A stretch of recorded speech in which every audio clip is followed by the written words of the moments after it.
نحمده ونصلي على رسوله الكريم اما بعد۔ قاری شاہد اسلام بٹ صاحب سے آپ سورہ مدثر کی قرأت سورت کے اختتام تک سن چکے ہیں پچھلی مرتبہ، اگرچہ ہمارا درس صرف ایک آیت تک ہو سکا تھا، یعنی آیت نمبر 31، جو اس سورہ مبارکہ کی طویل ترین آیت ہے۔ تو اب آج میں دوبارہ تلاوت کر رہا ہوں، اور آج بجائے ان کی قرأت کے میری تلاوت پر آپ قناعت فرمائیں۔ اعوذ باللہ من الشیطان الرجیم، بسم اللہ الرحمن الرحیم۔ کلا والقمر واللیل اذ ادبر والصبح اذا اسفر انہا لإحدى الکبر نذیرا للبشر لمن شاء منکم ان یتقدم او یتأخر کل نفس بما کسبت رہینہ الا اصحاب الیمین فی جنات یتساءلون عن المجرمین ما سلککم فی سقر قالوا لم نک من المصلین ولم نک نطعم المسکین وَكُنَّا نَخُوضُ مَعَ الْخَائِضِينَ وَكُنَّا نُكَذِّبُ بِيَوْمِ الدِّينِ حَتَّى أَتَانَا الْيَقِينُ فَمَا تَنفَعُهُمْ شَفَاعَةُ الشَّافِعِينَ فَمَا لَهُمْ عَنِ التَّذْكِرَةِ مُعْرِضِينَ كَأَنَّهُمْ حُمُرٌ مُسْتَنفِرَةٌ فرت من قسورة بل يريد كل امرئ منهم أن يؤتى صحفا منشرة كلا بل لا يخافون الآخرة كلا إنه تذكرة فمن شاء ذكره وما يذكرون إلا أن يشاء الله هو اہل التقوی و اہل المغفرہ۔ صدق اللہ العظیم۔ رب اشرح لی صدری ویسر لی امری واحلل عقدۃ من لسانی یفقہوا قولی۔ اللہم ربنا الہمنا رشدنا واعذنا من شرور انفسنا۔ اللہم ارنا الحق حقا وارزقنا اتباعہ وارنا الباطل باطلا وارزقنا اجتنابہ۔ اللہم ربنا زدنا ایمانا وہدا وعلما نافعا وعملا صالحا متقبلا آمین یا رب العالمین۔ جیسے کہ میں نے عرض کیا، ہمارا پچھلا درس ایک ہی طویل آیت پر مشتمل تھا، چونکہ اس میں ایک بڑا پیچیدہ مسئلہ 19 کے عدد کے حوالے سے زیر بحث آیا۔ اس سلسلے میں ڈاکٹر رشاد خلیفہ کے حوالے سے جو باتیں میں عرض کر چکا ہوں، ان کا جو خلاصہ ہے پھر ذہن میں تازہ کر لیں۔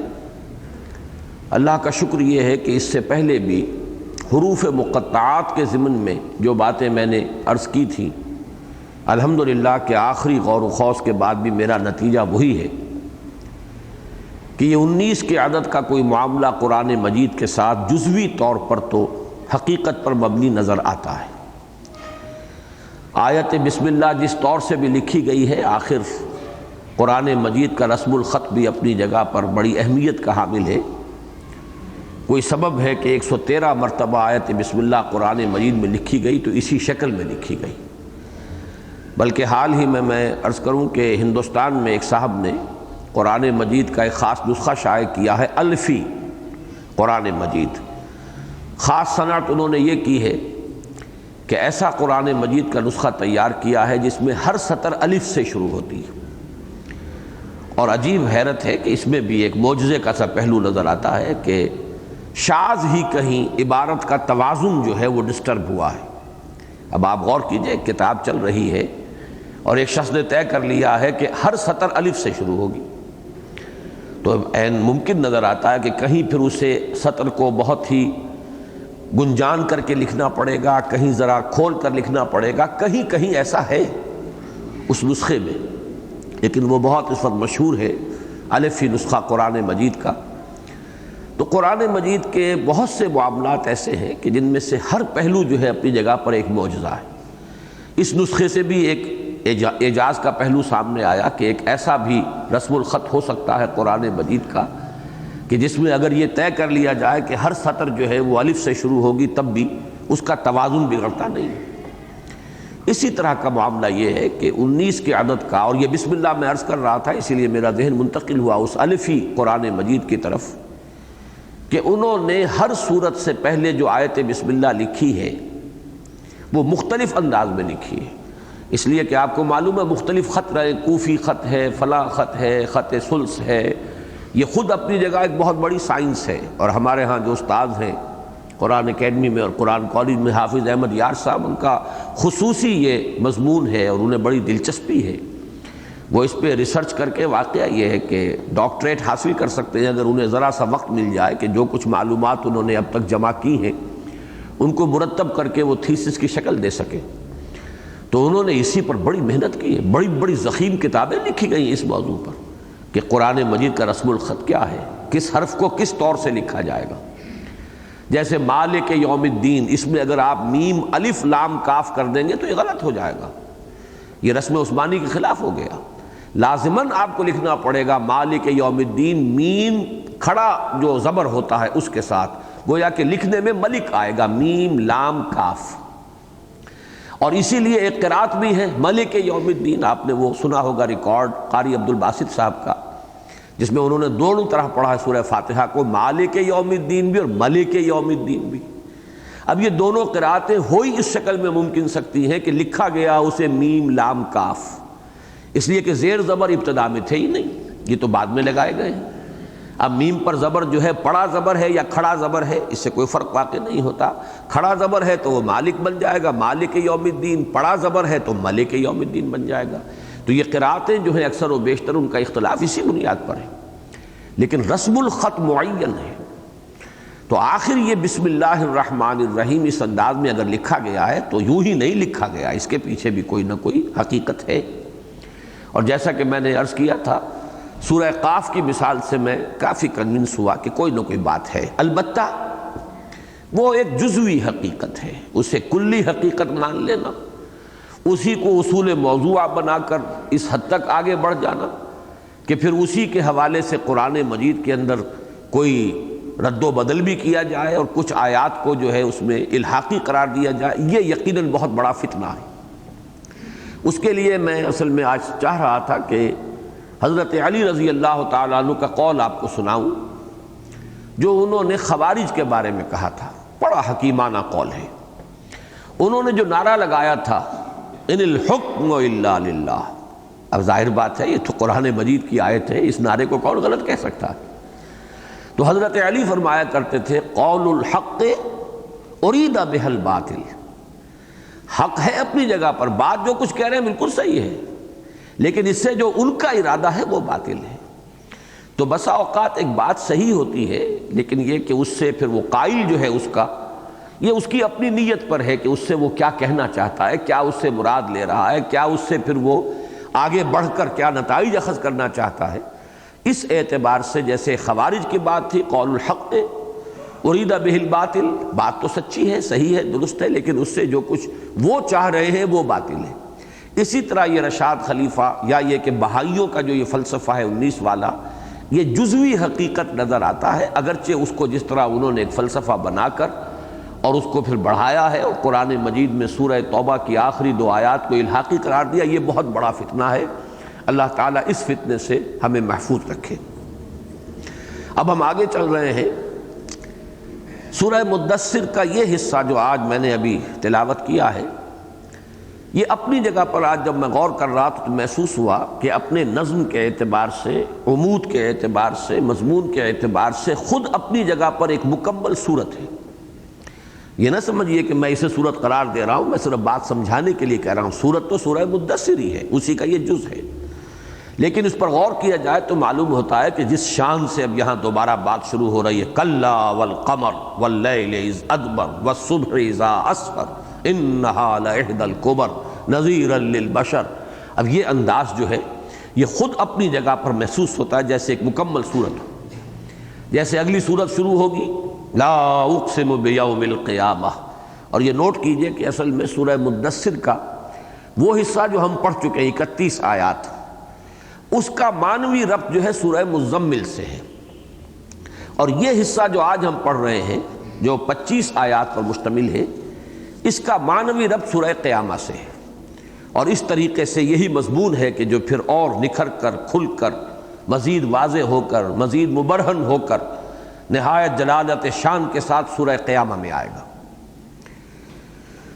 اس میں کلا آغاز ہو رہا ہے، کلا والقمر واللیل اذ ادبر والصبح اذا اسفر انہا لإحدی الکبر۔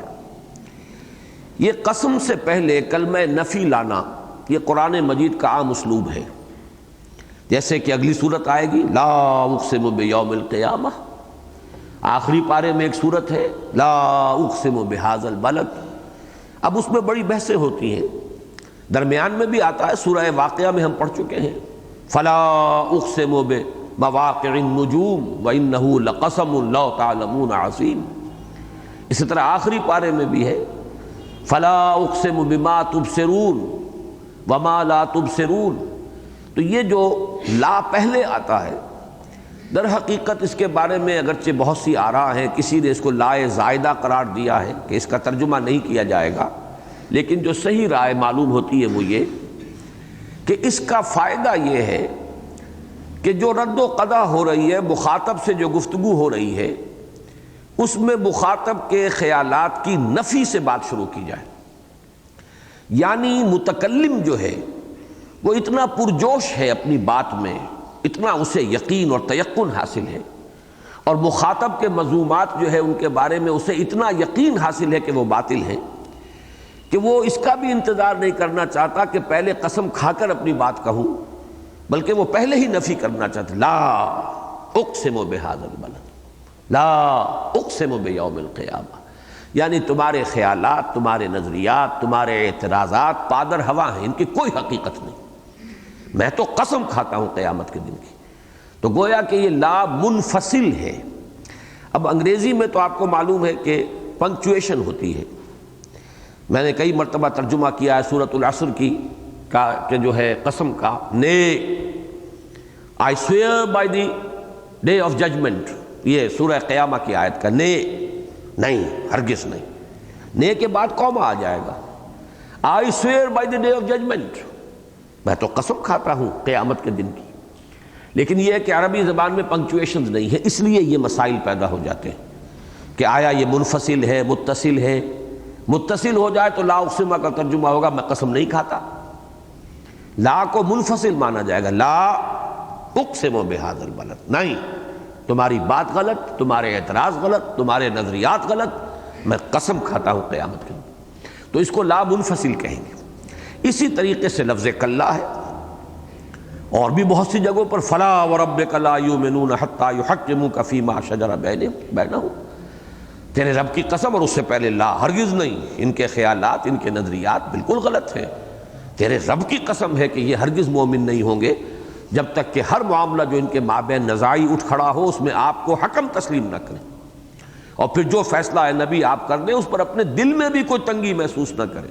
اگر دل میں بھی تنگی محسوس ہوئی کہ ظاہری طور پر تو حضور کا فیصلہ قبول کر لیا لیکن دل میں بھی تنگی محسوس کی تو ایمان کی نفی ہو جائے گی۔ تو یہ وہ انداز ہے، کلا ہرگز نہیں، تمہارے خیالات غلط ہیں، تم آخرت کا انکار کر رہے ہو، تم ان آیات کا مذاق اڑا رہے ہو، 19 کے عدد کا استہزاء کر رہے ہو، تم جہنم کے جو نگران ہیں فرشتے ان کے بارے میں اس طرح کا مذاق کر رہے ہو کہ 10 کے لیے میں کافی ہوں، بقیہ 9 کا تم بندوبست کر لینا، یا میں تو 19 کے لیے میں کفایت کروں گا۔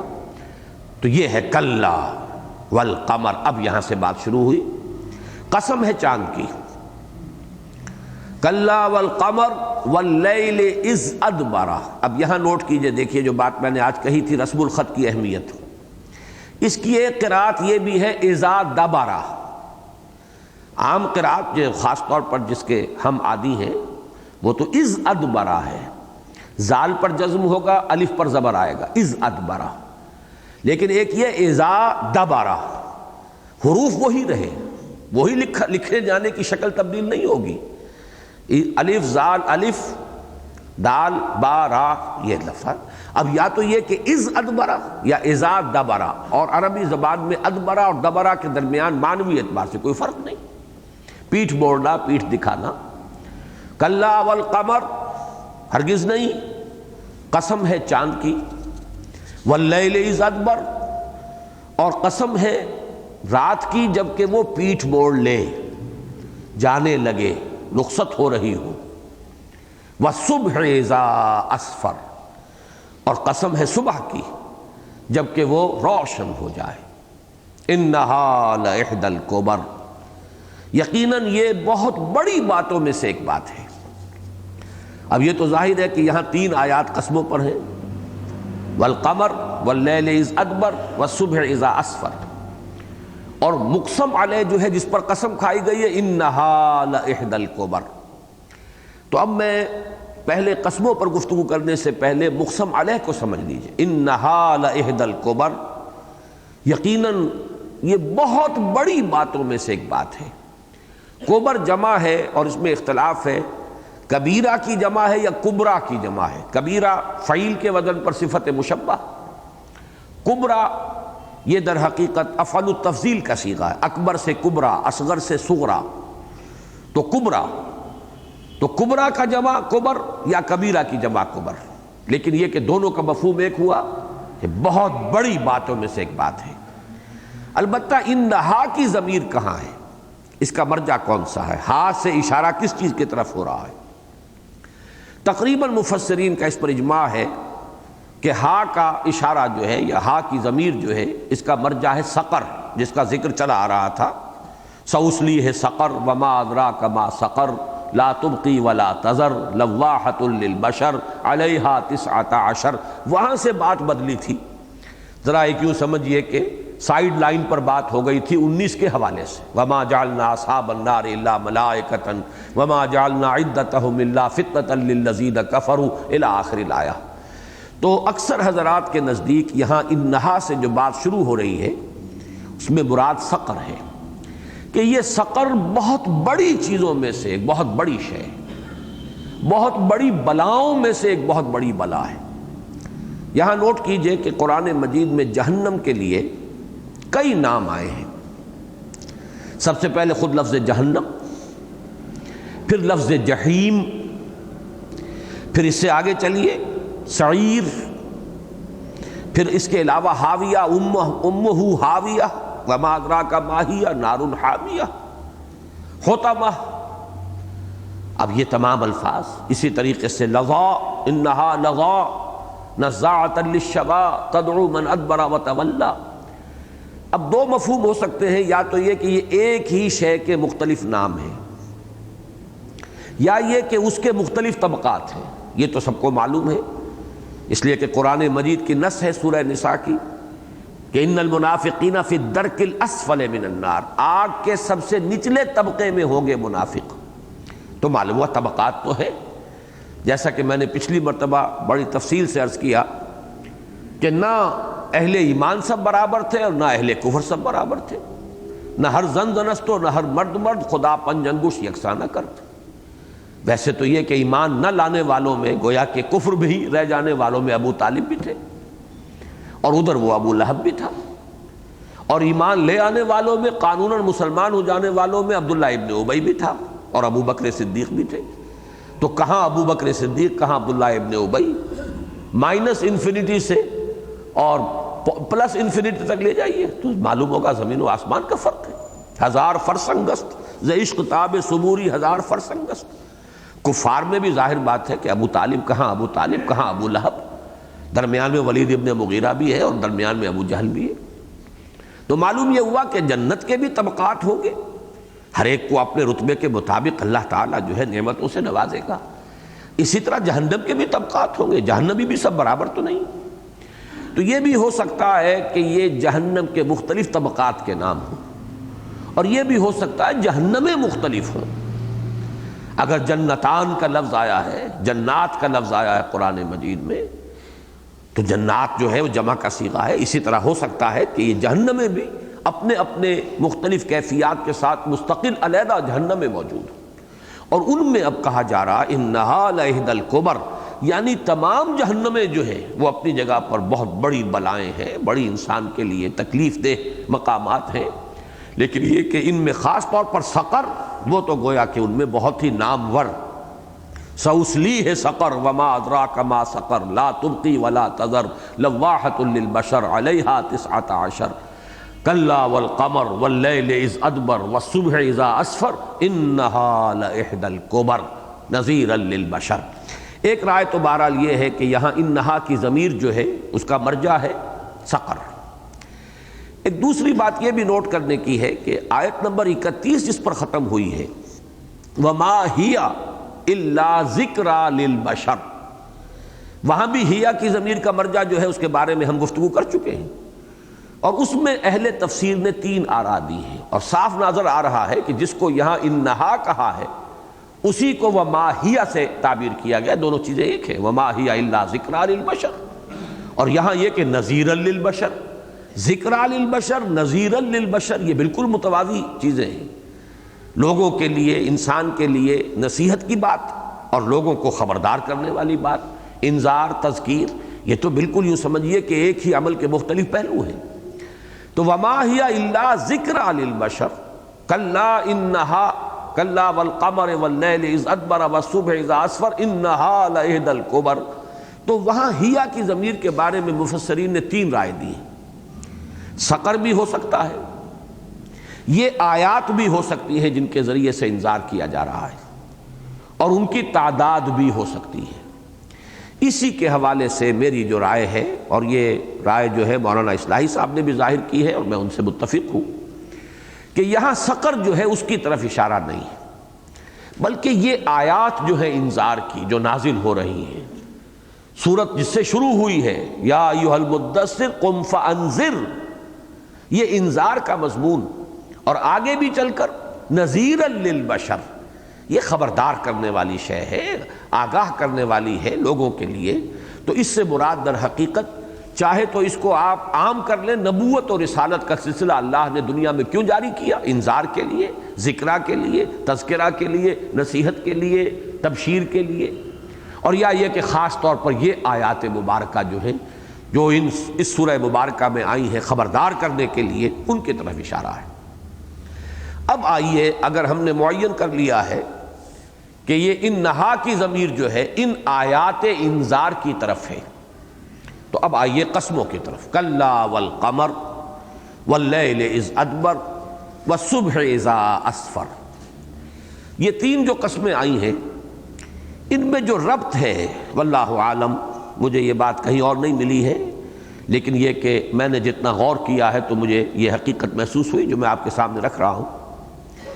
اس میں در حقیقت ایک فینومینن ہے کہ انسان پر جیسے کہ گمراہی میں بھی انسان ایک دم آخری درجے تک نہیں پہنچ جاتا، درجہ بدرجہ پہنچتا ہے، اسی طرح ہدایت میں بھی انسان، انکشاف ہدایت جو ہے انسان پر، وہ بھی درجہ بدرجہ ہوتا ہے۔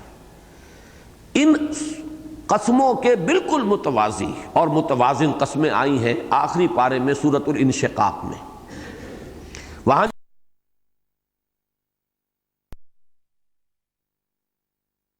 وما وسق والقمر اذا اتسق لترکبن طبقا عن طبق، وہاں بھی تدریج آئی ہے کہ میں قسم کھاتا ہوں شفق کی۔ اب شفق وہ روشنی ہوتی ہے سرخ جو آسمان پر ہوتی ہے سورج کے غروب ہونے کے فوراً بعد، کچھ دیر تک اس کی وجہ سے روشنی رہتی ہے، اس کے بعد رات چھا جاتی ہے، واللیل وما وسق، رات تو گویا کہ ہر شے کا احاطہ کر لیتی ہے، سب کو اپنی چادر سے ڈھانپ دیتی ہے، لیکن والقمر اذا اتسق، چاند اگر نمودار ہو اور پورا چاند، 14ویں کا چاند، پورا چاند، تو پھر وہ روشنی جو ہے ایک ہلکی اور خنک روشنی جو ہے پھر دنیا کے اوپر اس کا ایک ظہور ہوتا ہے۔ میرے نزدیک یہ قسمیں اور یہ قسمیں جو اس سورہ مبارکہ میں ہیں بہت ایک دوسرے سے نزدیک ہیں۔ چنانچہ یہاں قمر جو ہے کلا والقمر، اس میں گویا کہ اشارہ ہے محمد الرسول اللہ صلی اللہ علیہ وسلم کی رسالت کی طرف۔ آپ سے ہدایت کی کرنیں پھوٹ رہی ہیں، ہدایت کی روشنی پھیل رہی ہے، لیکن جیسے کہ آپ کو معلوم ہے سورج کی روشنی اور چاند کی روشنی میں بڑا فرق ہے۔ سورج کی روشنی بڑی تیز، اس کی شدت، اس کی انٹینسٹی، چاند کی روشنی ہلکی ہلکی، ٹھنڈی ٹھنڈی، اس کے اندر اس طرح کی جو ہے وہ شدت نہیں ہوتی۔ تو آغاز میں دعوت نبوی صلی اللہ علیہ وسلم کی کیفیت ابھی یہ ہے، ابھی سورج کی طرح جیسے سورج نصف النہار پر چمک رہا، ابھی وہ کیفیت نہیں ہے۔ ابھی گویا کہ ان دودلکوں کے ساتھ اور اندھیاروں کے ساتھ ابھی کشمکش جاری ہے، جیسے کہ چاند کی روشنی ہے، محسوس ہوتا ہے کہ جیسے اندھیروں کے ساتھ کشمکش کر رہی ہے۔ کلا والقمر، لیکن جب یہ روشنی کسی پر منکشف ہو جاتی ہے تو اس کے راستے میں ایک بہت بڑی رکاوٹ آتی ہے، اور وہ رکاوٹ جو ہے حب دنیا ہے، جس کو وہ ماننا نہیں چاہتا۔ یہ جو ولید بن مغیرہ کا قصہ آیا ہے سورہ مبارکہ میں کہ اس نے غور کیا، سوچا، فَقُتِلَ كَيْفَ قَدَّرَ ثُمَّ قُتِلَ كَيْفَ قَدَّرَ ثُمَّ نَظَرَ ثُمَّ عَبَسَ وَبَصَرَ ثُمَّ أَدْبَرَ وَاسْتَكْبَرَ فَقَالَ إِنْ هَذَا إِلَّا سِحْرٌ يُؤْثَرُ۔ تجزیہ کیجئے کہ حقیقت تو منکشف ہو چکی تھی، وہ پورے طور پر اس کا بھی اعلان کر چکا تھا کہ نہ یہ شاعر کا کلام ہے، نہ کاہن کا کلام ہے، نہ محمد جھوٹے ہیں صلی اللہ علیہ وسلم۔ اب بتائیے کسر کہاں رہ گئی؟ جیسے کہ میں نے مثال دی تھی کہ ہرقل حقیقت بالکل واضح ہو چکی، پہچان لیا حضور کو صلی اللہ علیہ وسلم، پھر کیوں محروم رہ گیا؟ جب حقیقت اس طرح واضح ہو جائے اور پھر بھی انسان محروم رہ جائے، اس کا سبب کیا ہوتا ہے؟ آخرت کا یقین نہ ہونا یا احساس نہ ہونا۔ یہ ہے دنیا کی محبت، جب آخرت کے اس احساس کے اوپر پردہ ڈال دیتی ہے تو آدمی محروم رہتا ہے۔ البتہ یہ کہ اگر کہیں آخرت کا خیال آ جائے اور انسان کو ذرا سے بھی ایک امکان اور گمان کے درجے میں بھی آخرت کا خیال آ جائے تو یہ سارے جو ہے ظلمات کے پردے چھٹ جائیں گے، اور اس کے بعد جیسے کہ صبح روشن ہوتی ہے، وَالصُّبْحِ إِذَا أَسْفَرَ، جیسے کہ اب سورج طلوع ہوتا ہے اور صبح کی روشنی ہے، صبح روشن ہو گئی ہے، یہ کیفیت اس کے بعد ہو جاتی ہے۔ درمیان میں یہ جو رات ہے شب دیجور، یہ در حقیقت آخرت کے تصور سے انسان کی محرومی ہے۔ یہ میں چاہتا ہوں کہ اس مضمون کو ذرا آپ اچھی طرح سمجھیں کہ آگے چل کر یہ مضمون آئے گا، اور وہاں پر میں مزید تفصیل اس کی عرض کروں گا کہ جہاں تک اللہ کا ایمان ہے وہ فطرت انسانی میں ہے، موجود ہے۔ آخرت کے بارے میں بھی ایک احساس فطرت میں موجود ہے، ایک ذمہ داری کا احساس ہے، مسئولیت کا احساس ہے، یہ فطرت میں موجود ہے۔ حب دنیا جب آ کر اس آخرت کے احساس کو کسی طریقے سے غیر مؤثر کر دیتی ہے تو پھر رسول کو پہچان لینا بھی اپنی جگہ پر ہے اور اللہ کی توحید کا انکشاف بھی اپنی جگہ پر ہے، لیکن انسان ایمان نہیں لائے گا، اقرار نہیں کرے گا، اعلان نہیں کرے گا، اس لیے کہ پاؤں میں دنیا جو ہے وہ بیڑی بن کر پڑی ہوئی۔ یہ بیڑی کسی کی بہت بھاری ہوتی، ولید بن مغیرہ کی چودراہٹ تھی، ایک طرح سے رئیس تھا مکے کا، ہرقل کی بہت بڑی سلطنت تھی، بہت بڑی مملکت تھی۔ یہ بیڑیاں جو ہیں مختلف لوگوں کے لیے مختلف ہیں۔ علماء یہود کے لیے ان کی چودراہٹ جو تھی، علمی چودراہٹ اور مذہبی سیادت جو تھی، وہ رکاوٹ بن گئی۔ تو یہ ہے حب دنیا کی بیڑی، یہ گویا کہ رات کے مشابہ ہے، اور اگر اس سے انسان کسی طرح نکل جائے تو پھر وہ فطرت کے اندر جو مثمر حقائق ہیں، اور پھر یہ کہ آیات الہیہ کے ذریعے سے، وحی کے ذریعے سے جو اجاگر وہ ہو گئے ہیں، پھر صبح کی روشنی کی طریقے سے بات بالکل روشن ہو جاتی ہے اور طلوع ہو جاتی ہے صبح اپنی تمام انوار و برکات کے ساتھ۔ یہ ہے میرے نزدیک ربط کلا والقمر واللیل اذ ادبر والصبح، جب یہ رات پیچھے ہٹتی ہے تو صبح طلوع ہوتی ہے۔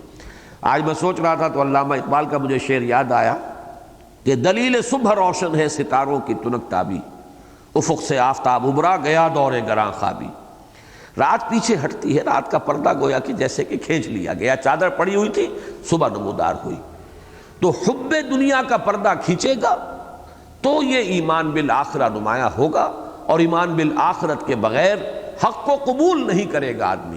حق منکشف ہو چکے گا، دل گواہی دے چکے گا، جیسے کہ قرآن مجید میں ایک مقام پر آیا ہے کہ انہوں نے انکار کیا، حالانکہ ان کے دل جو ہے وہ یقین رکھتے تھے، دلوں کے اندر پوری جو ہے تصدیق پیدا ہو چکی تھی، لیکن یہ کہ انہوں نے زبان سے انکار جو ہے اس کے اوپر قائم رہے۔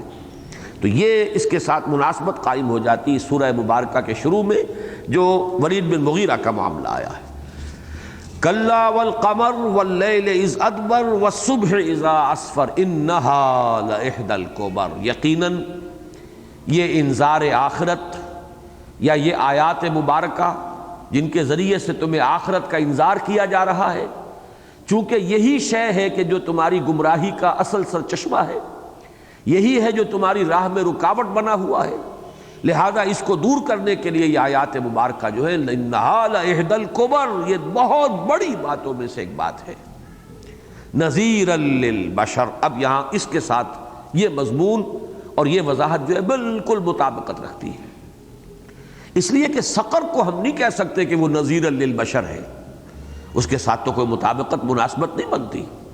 سقر انسان کے لیے عذاب کا ایک جگہ ہے، اس کو جو ہے جس طریقے سے بھی آپ کہیں، لیکن یہ کہ نذیر تو بنے گی تو یہ آیت بنے گی، خبردار کرنے والی تو ہے رسالت محمدی صلی اللہ علیہ وسلم، آگاہ کرنے والی چیز تو وہ ہے۔ سقر تو جب تک کہ غیب کا پردہ پڑا ہوا ہے ہمارے لیے نذیر نہیں ہے، وہ تو اسی وقت نذیر بنے گی جب کہ نگاہوں کے سامنے آ جائے گی، جب کہ قیامت میں سامنے لے آئی جائے گی، جہنم جو ہے وہ لوگوں کے نگاہوں کے سامنے ہوگی۔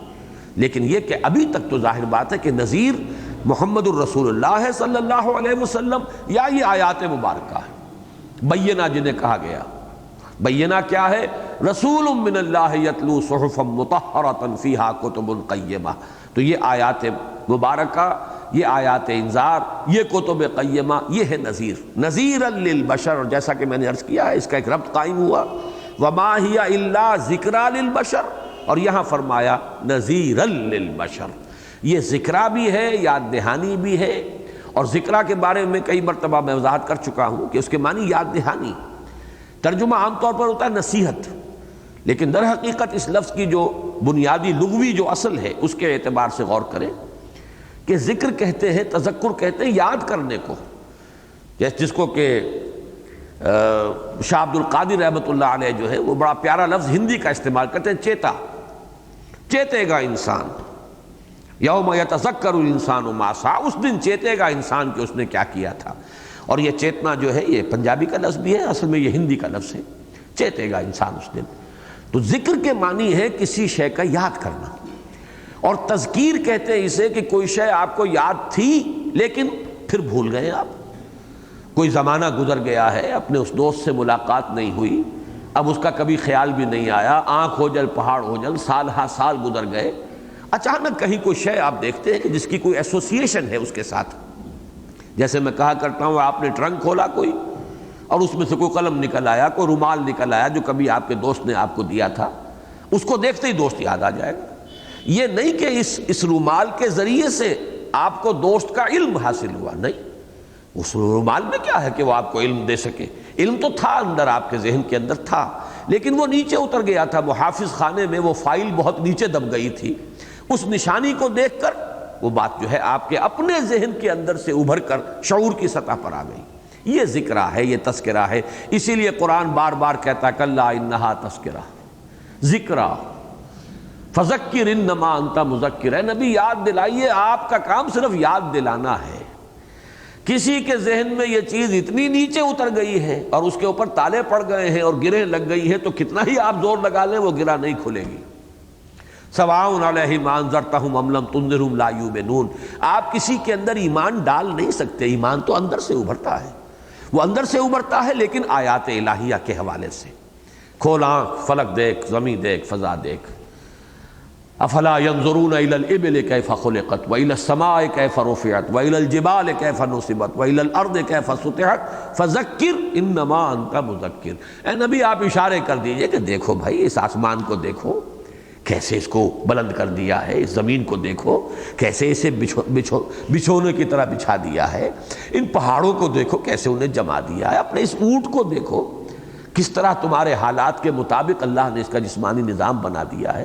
اے نبی آپ اشارے کیجئے، یاد دلانے کی کوشش کیجئے، فذکر انما انت مذکر لست علیہم بمسیطر، آپ کا کام یاد دلانا ہے، آپ ان پر کوئی داروغہ نہیں۔ تو یہ ہے ذکریٰ للبشر، اور یہاں نذیرا للبشر، یہ خبردار کرنے کے لیے ہے۔ اور اس کو گرامر میں یوں سمجھیے کہ نذیر، ویسے تو یہ کہ اس میں فاعل کی شکل بھی ہو سکتا ہے، صفت مشبہ جو ہے فعیل کے وزن پر، وہ کبھی فاعل کے معنی دیتا ہے، کبھی مفعول کے معنی دیتا ہے۔ تو یہاں پر یہ بھی ہو سکتا ہے کہ یہ صفت مشبہ فاعل کے معنی میں ہو، کہ یہ انذار کرنے والی ہے یہ آیات، اور یہ بھی ہو سکتا ہے نکیر جیسے کہ مصدر ہے ایسے یہاں بھی مصدر ہو، یہ ڈرانا ہے، یہ خبردار کرنا ہے، یہ تمہیں آگاہ کر دینا ہے۔ کلا انہا لإحدی الکبر نذیرا للبشر لمن شاء منکم من یتقدم او یتأخر، تم میں سے ہر اس شخص کے لیے جو چاہے آگے بڑھنا یا پیچھے رہ جانا۔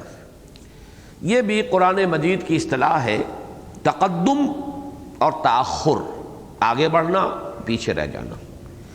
یہی باب تفعیل سے اگلی صورت میں آیا ہے سورہ قیامہ میں، یُنَبَّأُ الْإِنسَانُ يَوْمَئِذٍ بِمَا قَدَّمَ وَأَخَّرَ، اس روز خبردار کر دیا جائے گا انسان کو، جتلا دیا جائے گا کیا اس نے آگے کیا کیا پیچھے کیا۔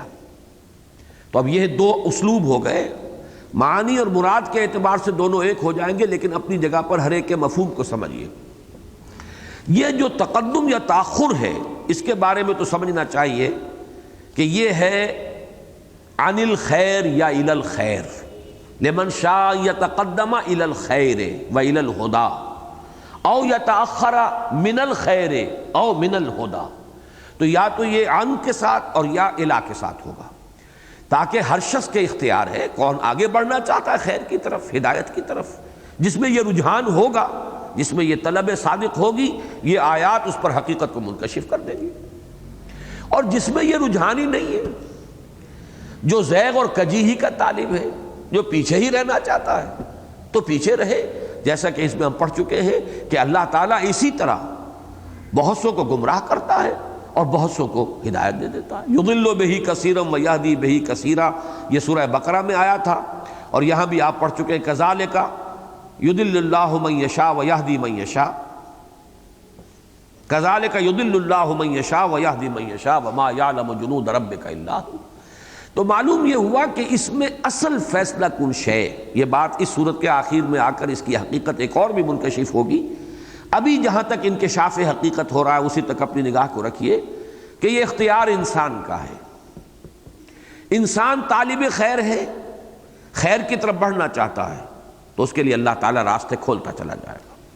اسی کو کہا گیا ہے فَسَنُيَسِّرُهُ لِلْيُسْرَى، رفتہ رفتہ اس کے لیے آسانی، ہدایت کے راستے کو آسان کرتے چلے جائیں گے۔ شروع میں نظر آئے گا بڑا مشکل کام ہے، بڑا کٹھن کام ہے، یہ تو آسان کام نہیں ہے دین پر چلنا، لیکن آپ چلنا شروع کیجئے، معلوم ہوگا نہیں ایسی بڑی بات نہیں تھی، آسان ہے۔ یہ تیسیر ہے اللہ کی طرف سے اس شخص کے لیے جو ہدایت کا طالب ہے۔ ایک حدیث میں آتا ہے جو رمضان کے بارے میں ہے کہ رمضان مبارک میں اللہ تعالیٰ کی طرف سے، ویسے تو یہ کہ یہ ہر وقت کی صدا اور ندا ہے، لیکن رمضان مبارک کی خاص کیفیات ہے، تو کوئی ندا کرنے والا ہاتف غیبی جو ہے وہ ندا کرتا ہے، یا باغی الخیر اقبل و یا باغی الشر ادبر، اے خیر کے طالب آگے بڑھ، تیرے لیے کھلے ہیں میدان اس وقت، رحمت خداوندی کے دروازے کھلے ہیں، آگے بڑھو، محروم نہ رہ جاؤ، ان برکات کو سمیٹنے میں کہیں عاجز نہ رہ جاؤ۔ یا باغی الخیر اقبل، آگے بڑھو، و یا باغی الشر ادبر، اور شر کے طالب پیچھے ہٹ جاؤ، کہ یہ خیر کا مہینہ جو ہے اس کے اندر نیکیاں آسان کر دی جاتی ہیں، اور جو برائیاں ہیں وہ گویا کہ اللہ کی طرف سے ان کے اندر مشکل کا ایک مفہوم پیدا کر دیا جاتا ہے، تاکہ جس کے اندر جو رجحان ہے نیکی کا وہ آگے بڑھے، اس کے لیے راستے کھلتے چلے جائیں۔ تو لمن شاء منکم ان یتقدم او یتأخر، اس آیہ مبارکہ میں فرمایا تم میں سے جو کوئی چاہے آگے بڑھنا، یتقدم الی الخیر الی الہدی او یتأخر عن الہدی او عن الخیر، یا جو پیچھے رہنا چاہتا ہے پیچھے رہے، جیسے سورہ انفال میں فرمایا لِیَہْلِکَ مَنْ ہَلَکَ عَنْ بَیِّنَةٍ وَیَحْیَا مَنْ حَیَّ عَنْ بَیِّنَةٍ، تاکہ جسے ہلاک ہونا ہے وہ ہلاک ہو لیکن حجت قائم ہونے کے بعد، اور جسے زندہ رہنا ہے وہ زندہ رہے دلیل کے ساتھ، ایسے ہی نہیں، حجت کے ساتھ، دلیل کے ساتھ، علی وجہ البصیرت، جیسے کہ سورہ یوسف میں کہا گیا کہ اے نبی کہیے قل ھذہ سبیلی ادعو الی اللہ علی بصیرۃ انا ومن اتبعنی، یہ میرا راستہ ہے، میں اللہ کی طرف بلا رہا ہوں، اور یہ میں کوئی ٹامک ٹوئیاں اندھیرے میں نہیں مار رہا ہوں، الٹپ جو ہے اندھیرے میں تیر تکے نہیں چلا رہا ہوں، میں علی وجہ البصیرت اس راستے پر چل رہا ہوں اور بلا رہا ہوں، اور جو لوگ میری پیروی کرنے والے ہیں وہ بھی اسی طرح علی وجہ البصیرت چل رہے ہیں اور لوگوں کو بلا رہے ہیں۔ تو لِیَہْلِکَ مَنْ هَلَكَ عَنْ بَیِّنَةٍ وَیَحْیَىٰ مَنْ حَیَّ عَنْ بَیِّنَةٍ، تاکہ ہلاک ہو جسے ہلاک ہونا ہے لیکن حجت کے اور دلیل اور برہان کے قائم ہو جانے کے بعد، اور زندہ رہے جس کو زندہ رہنا ہے لیکن دلیل کے ساتھ، حجت کے ساتھ، بصیرت کے ساتھ۔ تو یہ فرمایا لمن شاء منکم من یتقدم او یتأخر، اصل فیصلہ تمہارا ہے، تم آگے بڑھنا چاہتے ہو یا پیچھے رہنا چاہتے ہو۔ اب جو سورہ قیامہ میں آئے گا وہ یہ ہے کہ قیامت کے دن ہر شخص کو بتا دیا جائے گا، جتلا دیا جائے گا اس نے کیا آگے کیا کیا پیچھے کیا۔ یہ در حقیقت یوں سمجھیے کہ اس میں نقشہ کھینچ دیا گیا ہے کہ اس دنیا میں انسان ہر لمحے ایک دو راہے پر ہوتا ہے، فیصلہ اسے کرنا ہوتا ہے ادھر یا ادھر کا، اس لیے کہ ایک طرف نظر آ رہا ہے کہ مجھے نفع ہو سکتا ہے، پیسے ملتے ہیں، ہے حرام، کس کو آگے کیا کس کو پیچھے کیا، دولت کی محبت کو آگے کیا، اللہ کے حکم کو پیچھے کیا، رشوت وصول کر لی، اور اگر دولت کی محبت کو پیچھے کیا اور اللہ کے حکم کو آگے رکھا اس کو رد کر دیا۔ ہر قدم یہی ہے انسان کا، قدم قدم پر یہی فیصلہ ہو رہا ہے، تقدیم و تاخیر ہی تو ہے، جس کو آپ کہتے ہیں ویلیو سٹرکچر، کس چیز کو آپ نے زیادہ اہم سمجھا، کس چیز کے لیے زیادہ آپ کے دل میں قدر و قیمت ہے، کس چیز کو آپ نے ترجیح دی ہے، کس چیز کو آگے رکھا ہے، کس کو پیچھے کیا ہے۔ قدم قدم پر ہر وقت انسان کسی شے کو آگے کرتا ہے، کسی کو پیچھے کرتا ہے، ہر جگہ دو راہا ہے، ہر جگہ وہ کھڑا ہوا ایک دو راہے پر، اس کو رد کرے گا اس کو اختیار کرے گا، ایک کو پیچھے کرے گا ایک کو آگے کرے گا۔ تو ادھر حقیقت یہاں پر یہ تقدم اور تاخر اس شخص کے اعتبار سے خود آگے بڑھا یا پیچھے رہ گیا۔ سورہ قیامہ میں کسی شے کو آگے کرنا اور کسی شے کو پیچھے کرنا، تم نے کس چیز کو آگے رکھا کس چیز کو پیچھے رکھا، آیا تم نے دنیا کو آگے رکھا اور آخرت کو پیچھے کر دیا، یا آخرت کو آگے رکھا اور دنیا کو پیچھے کر دیا؟ بس اسی میں سارا دار و مدار ہے، پورے کے پورے ہمارے اس دنیا کے اندر ہمارے رویے اور ہماری روش کو اسی سے تعبیر کیا جا سکتا ہے۔ کل نفس بما کسبت رہینہ، ہر ذی نفس جو کمائی اس نے کی ہے اس کے عوض رہن ہے۔ یہاں مجھے وہ حدیث یاد آ رہی ہے، کل نفس یغدو، ہر ذی نفس صبح کرتا ہے، فبائع نفسہ، پھر وہ اپنے آپ کو بیچتا ہے، اپنی جان کو، اپنی توانائیوں کو، اپنی ذہانت کو، اپنی صلاحیت کو، اپنی قوت کار کو، کوئی قلم کے ذریعے سے، کوئی زبان کے ذریعے سے، وکیل کھڑا ہے آرگو کر رہا ہے، وہ اپنی وہ ذہانت اور خطابت یا جو بھی تقریری صلاحیت ہے اسے بیچ رہا ہے، فیس لے رہا ہے اس کی۔ کلرک کا بیچارہ قلم کے ذریعے سے وہ جو بھی کر رہا ہے اپنے آپ کو بیچ رہا ہے۔ کوئی شخص جو ہے اینٹیں ڈھو رہا ہے وہ اپنی جسمانی قوت بیچ رہا ہے۔ نفس کے اندر مضمر جو چیزیں ہیں انسان ان کو بیچتا ہے۔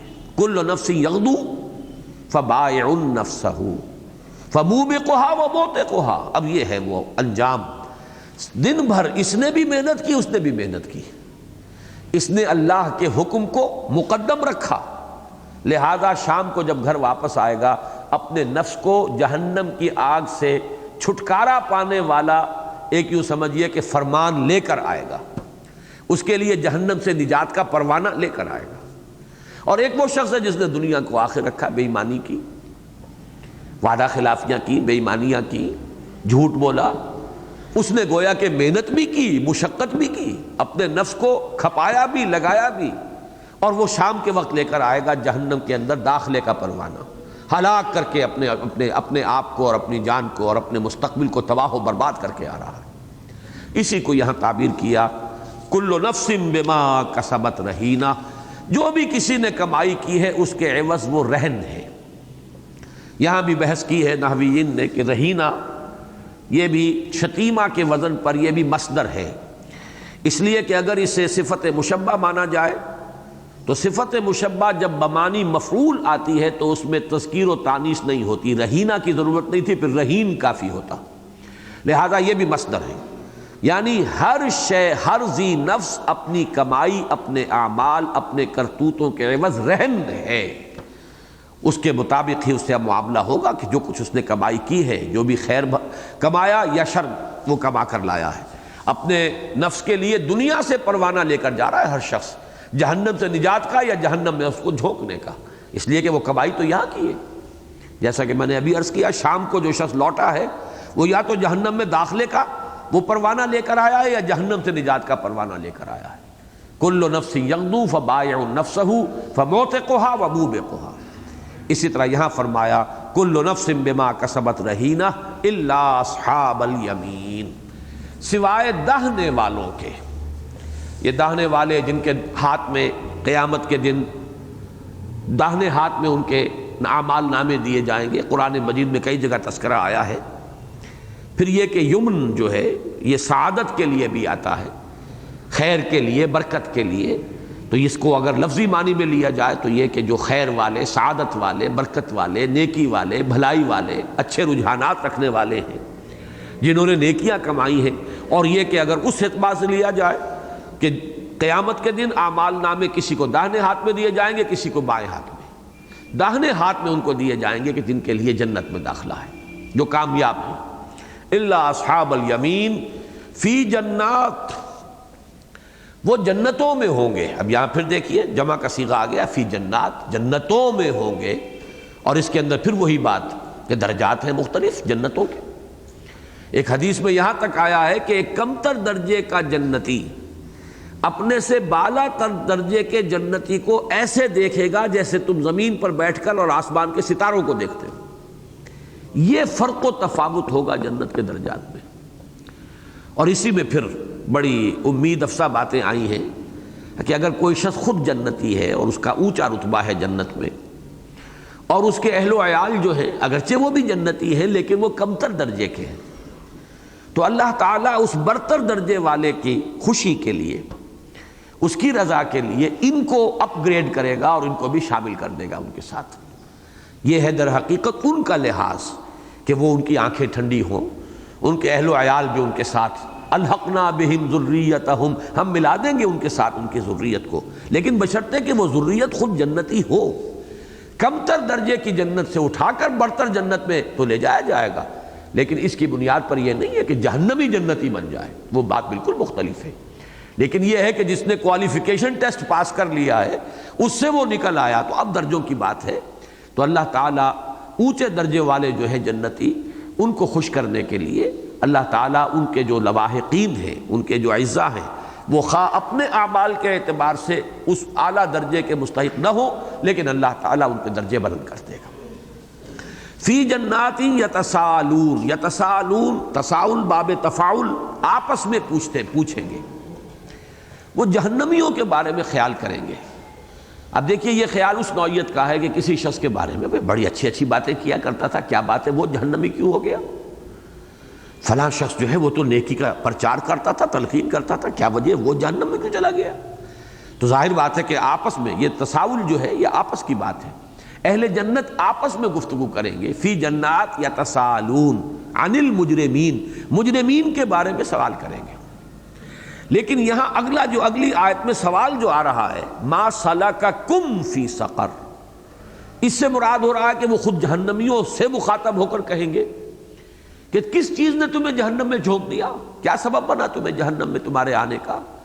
تو اس کے اندر جو ایک خلا ہے درمیان میں، اس کو یوں پر کیا ہے مفسرین نے کہ وہ آپس میں باتیں کرتے کرتے پھر براہ راست جہنمیوں سے بھی مخاطب ہو جائیں گے۔ اس کا یہاں صراحتاً تذکرہ نہیں کیا گیا، لیکن یتساءلون کے معنی بہرحال یہی ہے کہ وہ آپس میں گفتگو کر رہے ہوں گے کہ ہم یہ لوگ جہنم میں کیوں چلے گئے، کیا وجہ ہوئی، فلاں شخص جو ہے کیوں گیا، کیا سبب ہوا، کیا شامت اعمال ان کی ہوئی، تو اس کا وہ آپس میں تذکرہ کر رہے ہوں گے۔ اور اسی تذکرے کے دوران اچانک، اور جب میں یہ سوچ رہا تھا تو آج کے زمانے کی ایک چیز ہے کہ جس کو کانفرنس کال کہتے ہیں، ہمارے ہاں تو ابھی اس کا اعتبار نہیں ہے حساب، امریکہ وغیرہ میں بڑے ممالک میں اس کا نظام ہے، آپ ٹیلی فون پر کانفرنس کر سکتے ہیں۔ وہ گفتگو آپ کی ہو رہی ہے، اس سے ہو رہی ہے، آپ ہزاروں میل کے فاصلے پر بیٹھے ہو، کانفرنس ہو رہی ہے، مشورے ہو رہے ہیں۔ اور ظاہر بات ہے کہ جنت اور جہنم کے چاہے فاصلے کتنے بھی ہو، لیکن وہاں کا جو فزیکل لا ہے وہ بہت مختلف ہے یہاں کے فزیکل لا سے۔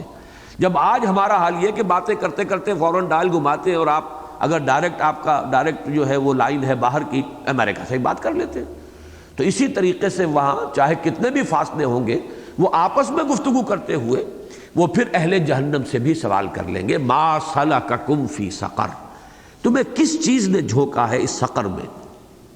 یہ گویا کہ ایک طرح سے پھر ایک وزنی دلیل بنتی ہے ان مفسرین کے حق میں جنہوں نے انہا لإحدی الکبر اور وما ہی الا ذکر للبشر میں ہیا اور حاج کی ضمیروں کا سقر ہی کو مرجع مانا ہے، اس لیے کہ یہ لفظ جو ہے معلوم ہوتا ہے اس سورہ مبارکہ میں کافی تانے بانے کی طرح پر یہ بنا ہوا ہے۔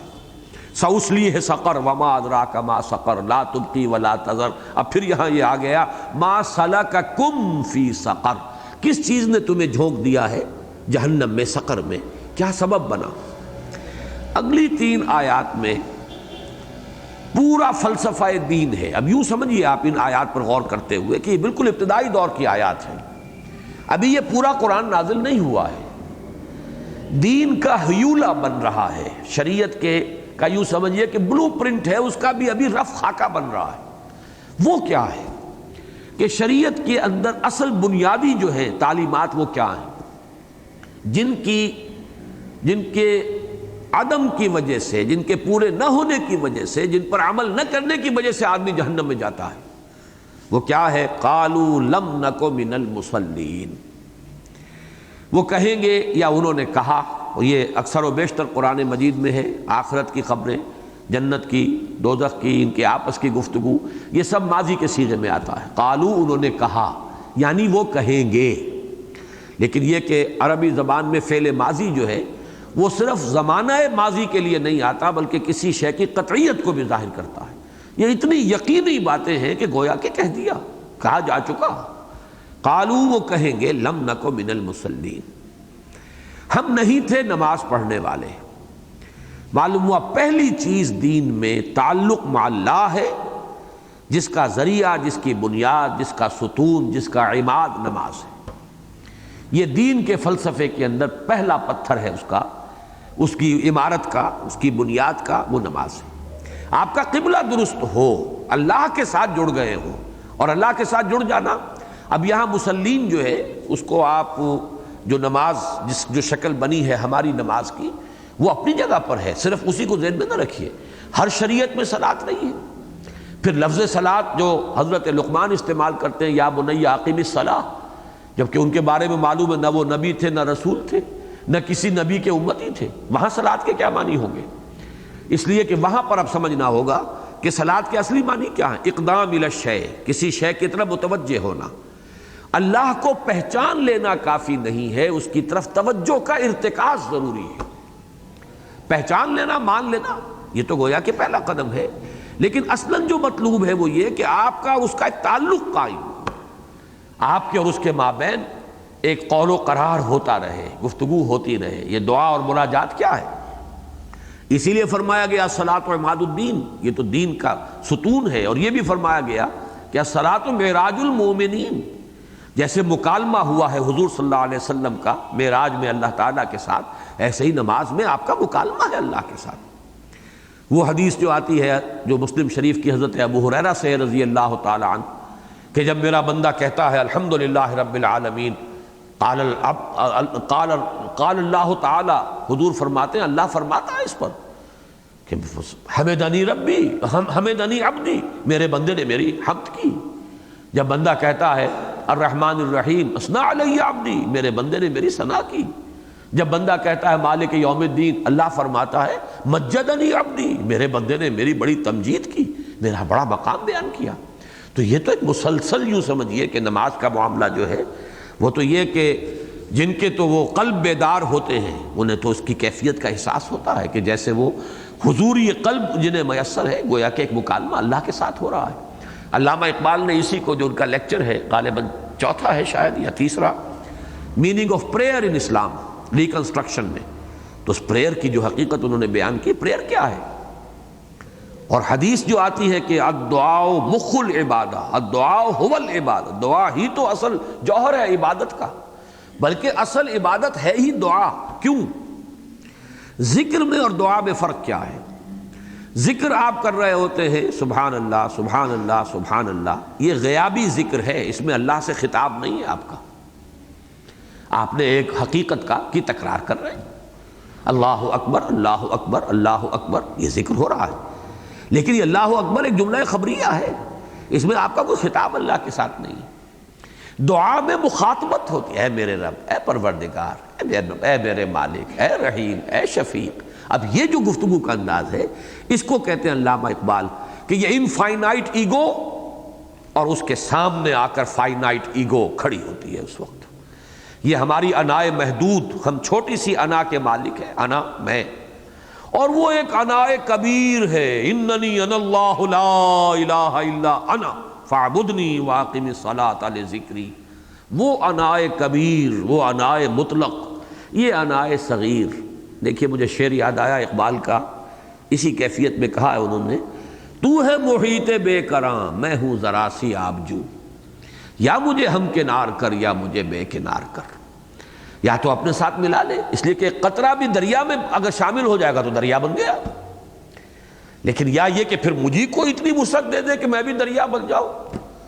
تو ہے محیط بے کراں میں ہوں ذرا سی آبجو، یا مجھے ہم کنار کر اپنے ساتھ ملا، یا مجھے بے کنار کر، یا اپنی جگہ پر مجھے بھی وسعت عطا فرما۔ تو یہی بات ہے کہ ایک ہے انفائنائٹ ایگو، انائے صغیر انائے مطلق، ایک ہے یہ فائنائٹ انائے محدود انائے صغیر ہماری انا۔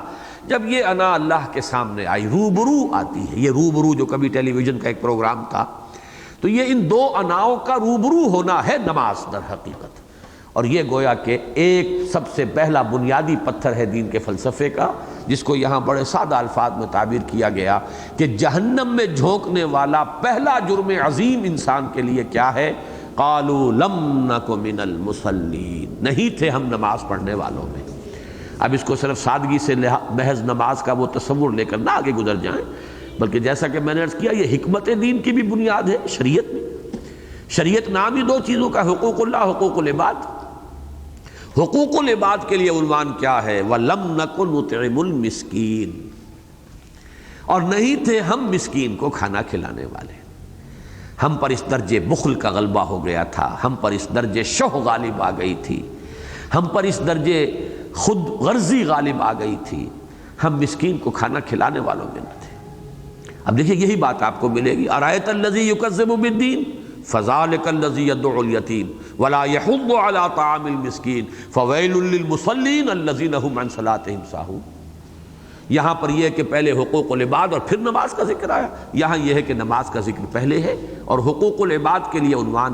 ہمارے لیے یہی چیز در حقیقت نماز اور زکوٰۃ، اور زکوٰۃ کو یوں سمجھیے کہ زکوٰۃ کے بھی دو حصے ہیں۔ جیسے صلاۃ مفروضہ 4 رکعتیں جو ہیں ظہر کی، وہ تو فرض ہو گئی، یہ جو آپ اور پڑھتے ہیں یہ بھی نماز ہے کہ نہیں ہے، لیکن یہ فرض نہیں ہے۔ اسی طریقے سے یہ زکوٰۃ جو ہے ایک زکوٰۃ مفروضہ ہے، فرض زکوٰۃ وہ ہے در حقیقت جسے ہم زکوٰۃ کہہ کے بس خالی فالمطمئن ہو جاتے ہیں کہ زکوٰۃ دے دی۔ اس کے ساتھ ہے جیسے کہ میں وہ آیا بر والا جو درس ہے، دوسرا درس ہمارے منتخب نصاب کا، اس کے ضمن میں وہ حدیث آپ کو سناتا ہوں کہ حضور نے فرمایا ان فی المال لحقا سوى الزکوٰۃ، مال میں حق زکوٰۃ کے علاوہ بھی ہے۔ اور پھر یہ آیت پڑھی آپ نے، لیس البر ان تولوا وجوہکم قبل المشرق والمغرب ولکن البر من آمن باللہ والیوم الآخر والملائکۃ والکتاب والنبیین وآتى المال على حبہ ذوی القربى والیتامى والمساکین وابن السبیل والسائلین وفی الرقاب واقام الصلاۃ وآتى الزکاۃ۔ آتى الزکاۃ علیحدہ ہے اس آیت کے اندر، اور آتى المال على حبہ ذوی القربى والیتامى والمساکین وابن السبیل یہ علیحدہ ہے۔ تو زکوٰۃ جو ہے در حقیقت وہ بھی یوں نہ سمجھیے کہ محض وہ جو فرض زکوٰۃ ہے وہ دے کر آدمی فارغ ہو گیا۔ یہ دوسری زکوٰۃ جو ہے یہ تو ناداروں پر بھی فرض ہے۔ اب فرض کو اس معنی میں نہ لیجیے کہ جو فقہی اصطلاح ہے، ایک غریب آدمی ہے، اس کے پاس ایک روٹی ہے، اگر کوئی بھوکا آ گیا ہے تو کیا اسے شیئر کرنا چاہیے اس روٹی کو اس کے ساتھ یا نہیں؟ نہیں کرتا ہے تو شقی ہے، بدبخت ہے، بخیل ہے، خود غرض ہے۔ کرتا ہے تو یوں نہیں کہہ سکتا مجھ پر زکوٰۃ فرض نہیں ہے، میرے پاس ہولان ہول کہاں ہوا ہے، 7 تولہ سونا میرے پاس تھوڑا ہی ہے کہ میں تمہیں کچھ دوں، اس میں سے روٹی جو ہے اس کا آدھا ٹکڑا یا چوتھائی تمہیں بھی دوں، یہ دلیل نہیں۔ اس لیے اصل شے تو وہ ہمدردی ہے، اصل شے مواسات ہے۔ لیس البر ان تولوا وجوہکم قبل المشرق والمغرب، دین کی اصل حقیقت تو وہاں سے سمجھیے۔ تو یہ 2 چیزیں یہاں پر فرمائیں، قالوا لم نک من المصلین ولم نک نطعم المسکین، انہوں نے کہا نہیں تھے ہم نماز پڑھنے والے اور نہیں تھے ہم مسکین کو کھانا کھلانے والے، ہم کھلاتے نہیں تھے کھانا۔ وَكُنَّا نَخُوضُ مَعَ الْخَائِضِينَ، اب یہ تیسرا جرم ہے۔ خوض اور غور، آج میں نوٹ کر رہا تھا کہ شروع میں نے گفتگو کی تھی، اس میں بھی غور و خوض کا لفظ آ گیا تھا تمہیدی گفتگو میں۔ اردو میں ہم یہ دونوں الفاظ جوڑ کر بولتے ہیں، غور و خوض۔ بڑے غور و خوض کے بعد پھر یہ جو ریزولوشن ہے وہ پاس ہو گیا۔ تو یہ غور اور خوض دونوں الفاظ عربی زبان کے، ان کا مفہوم کیا ہے، جڑ کر کیوں آتے ہیں؟ دونوں کے معنی ہے گہرائی میں اترنا، لیکن غور کہتے ہیں خشکی میں گہرائی میں اترنا، اور خوض کہتے ہیں پانی کی گہرائی میں اترنا، غوطہ لگانا۔ تو گویا کہ خشکی اور تری دونوں کی گہرائیوں تک پہنچنے کی کوشش، یہ غور و خوض ہو گیا۔ اسی لیے جب خشکی میں زمین پر کوئی چیز گہری گڑھے کے مانند ہے، اسے غار کہتے ہیں۔ خشکی کے اندر گھس جاتا ہے انسان، اس غار کے اندر جب جاتا ہے تو گویا کہ زمین کے اندر، زمین کے پیٹ کے اندر وہ ایک جگہ ہے اس کی کہ جس میں وہ ہے، تو اسی لیے اس کو غار کہتے ہیں۔ تو غور ہے خشکی کے اندر گہرائی میں اترنا، اور خوض ہے پانی میں غوطہ لگانا، پانی کے اندر گہرائی میں اترنا۔ لیکن خوض کا لفظ جو ہے قرآن مجید میں ہر جگہ مذمت کے یعنی مقام میں آیا ہے، مقام ذم میں۔ اس سے مراد ہے کٹ حجتیاں کرنا، مین میخ نکالنا، خواہ مخواہ کی باتیں، ہنسی دل لگی۔ داعی حق ہے، وہ بات آپ کو کہہ رہا ہے اور آپ کو خیر کی طرف دعوت دے رہا، آپ اس میں مذاق کر رہے ہیں، استہزاء کر رہے ہیں۔ وہی جس کا نقشہ تھا کہ جب کہا گیا علیہا 19، ایک نے کہا جی 9 کے لیے میں کافی ہوں، باقی یا میں 10 کے لیے کافی ہوں، 9 کا بندوبست کر لینا۔ ایک نے کہا 17 میرے لیے چھوڑ دینا، 2 کا صرف بندوبست کر لینا۔ اب یہ اس میں اڑا رہے ہیں، گویا کہ توجہ نہیں ہے، چٹکیوں میں اڑانے کی کوشش، باتوں میں اڑانے کی کوشش، بجائے اس کے کہ اس کے اوپر توجہ کریں، اس پر غور کریں۔ تو خوض کا لفظ جو ہے وہ آتا ہے بالعموم قرآن مجید میں اس مقام ذم میں، اور اس کے معنی ہوتے ہیں کہ کسی شے کا مذاق اڑاتے ہوئے اس کی طرف عدم توجہی کی روش اختیار کرنا۔ وَكُنَّا نَخُوضُ مَعَ الْخَائِضِينَ، اب دیکھیے یہاں پر بھی بڑی پیاری بات ہے، مع الخائض، عام طور پر یہ کسی مجلس میں ہوتا ہے، تنہا آدمی اس طرح کی روش اختیار نہیں کرتا۔ کُنَّا نَخُوضُ مَعَ الْخَائِضِينَ، جب اس طرح کے چند وہ کھلنڈرے قسم کے لوگ جمع ہوں تو پھر اب ایک سے ایک جو ہے فقرہ کرتا ہے، ایک سے ایک آگے بڑھنے کی کوشش کرتا ہے، نمبر سکور کرتا ہے کہ میں نے سب سے زیادہ جو ہے استہزاء والی بات کی ہے، کوئی اس سے آگے بڑھنے کی کوشش کرے گا۔ تنہا آدمی کبھی یہ کام نہیں کرتا۔ تو فرمایا ان کا قول کیا ہوگا تیسرا، وَكُنَّا نَخُوضُ مَعَ الْخَائِضِينَ، ہم تو انہی میں کہ جو اس طرح کی وہ ہنسی ٹھٹھے کے اندر لگے رہے، مذاقی اڑاتے رہے، ہم نے توجہ نہیں کی، ہم مین میخ نکالتے رہے، ہم جو ہے فقرے ہی چست کرنے میں لگے رہے، ان لوگوں کے ساتھ مشغول رہے جو اس کام میں لگے ہوئے تھے۔ وَكُنَّا نُكَذِّبُ بِيَوْمِ الدِّينِ، اور ہم جزا و سزا کے دن کا انکار کرتے تھے۔ یہاں یہ چیز آئی ہے آخری مرحلے میں، ابھی آگے چل کر یہ مضمون تیسری مرتبہ آئے گا، وہاں میں ذرا تفصیل سے عرض کروں گا۔ تو یہاں جہنم میں کسی کے جھونکے جانے کے لیے یہ 4 جرائم آئے، اور در حقیقت ان چاروں کا مجموعہ مراد ہے۔ یہ ایک کردار ہے، ایک مزاج ہے۔ وہ اس وقت خاص طور پر جب کہ یہ آیات نازل ہو رہی تھی، وہ کردار بالفعل موجود تھا، لوگوں کے سامنے تھا، لوگ دیکھتے تھے کیسے ٹھٹھے اڑائے جا رہے ہیں، مذاق اڑائے جا رہے ہیں، اور حضور صلی اللہ علیہ وسلم پر کیسے فقرے چست کیے جا رہے ہیں، لوگوں کے سامنے تھا، اور ان کا کردار سامنے تھا، ان کا بخل سامنے تھا، اور خاص طور پر ولید ابن مغیرہ کا معاملہ۔ تو فرمایا ما سلککم فی سقر قالوا لم نک من المصلین ولم نک نطعم المسکین وکنا نخوض مع الخائضین وکنا نکذب بیوم الدین حتی اتانا الیقین، ہم اسی مشغلے میں رہے، یہاں تک کہ موت نے ہمیں آ لیا۔ یقین قرآن مجید میں ایک سے زائد مقامات پر یہ لفظ موت کے لیے آیا ہے، یقینی شے، اس لیے کہ واقعہ یہ ہے کہ موت سے زیادہ انسانی زندگی کے لیے اٹل حقیقت اور کوئی نہیں۔ میں یہ کہا کرتا ہوں کہ اللہ کا انکار کرنے والے بھی مل جائیں گے آپ کو، اور آخرت کا انکار کرنے والے تو بہت مل جائیں گے، رسالت کا انکار کرنے والے بھی ملیں گے ہیں، لیکن موت کا انکار کرنے والا کوئی۔ یہ زندگی کی ایک ایسی اٹل حقیقت ہے کہ ہر ایک کو معلوم ہے، لہذا یقین الیقین گویا کہ وہ سب سے زیادہ یقینی شے، حتیٰ تان الیقین، یہاں تک کہ وہ یقینی بات واقع ہو گئی، یہاں تک کہ وہ یقینی شے، یقینی چیز یعنی موت نے ہمیں آ لیا۔ فما تنفعهم شفاعت الشافعین، تو نہیں نفع پہنچائے گی انہیں سفارش کرنے والوں کی کوئی سفارش، شفاعت کرنے والوں کی کوئی شفاعت، یعنی جب ان کا اپنا کردار یہ تھا تو اب اس میں ایک طرف تو نفی کی جا رہی ہے کہ ان کا ایک مستقل جو ہے، یہ ذہن میں رکھیے، کئی مرتبہ میں پہلے عرض کر چکا ہوں کہ وہاں کفار میں بھی مختلف قسم کے لوگ تھے۔ ایک بڑی قدر قلیل اقلیت جو ہے ایسے لوگوں کی بھی تھی کہ جو خدا کا سرے سے انکار کرتی تھی، اور اکثریت ایسے لوگوں کی تھی جو خدا کو مانتی تھی، بلکہ یہ مانتی تھی کہ خالق وہی اللہ ہے، اسی نے پیدا کیا زمین کو بھی، آسمان کو بھی، چاند کو بھی، سورج کو بھی، لیکن اس کے ساتھ کچھ جو چھوٹے معبود ہیں آلہہ، ان کو بھی ماننا۔ مشرک تھے وہ۔ ظاہر بات ہے کہ مشرک اس کو کہتے ہیں کہ جو شریک کرتا ہو اللہ کے ساتھ کسی کو، اللہ کا انکاری نہیں ہوتا، وہ منکر نہیں ہوتا، وہ اللہ تعالیٰ کے وجود کی نفی نہیں کرتا، بلکہ اللہ کے ساتھ کسی اور کو شریک ٹھہراتا ہے۔ اور ان کے ہاں سب سے بڑا عقیدہ یہ تھا آخرت کے بارے میں بھی۔ کچھ لوگ ایسے بھی تھے جو سرے سے انکار کرتے تھے، جن کا ذکر آئے گا اگلی صورت کے اندر، کوئی آخرت نہیں۔ لیکن اکثر و بیشتر وہ تھے کہ جو یہ کہتے تھے آخرت تو ہے، لیکن ہمارے یہ چھوٹے معبود جو ہیں یہ ہماری سفارش کریں گے۔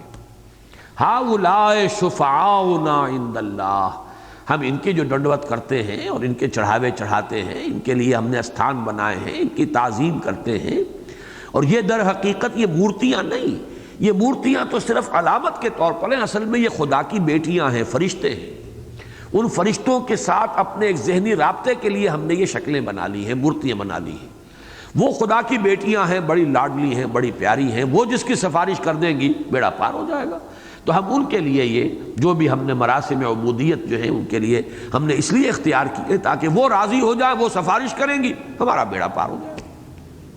یہاں گویا کہ اولاً تو بالکل جو ظاہر و باہر ہے ان کے اس عقیدہ شفاعت کی نفی، اس کو تو آپ کہیں گے شفاعت باطلہ۔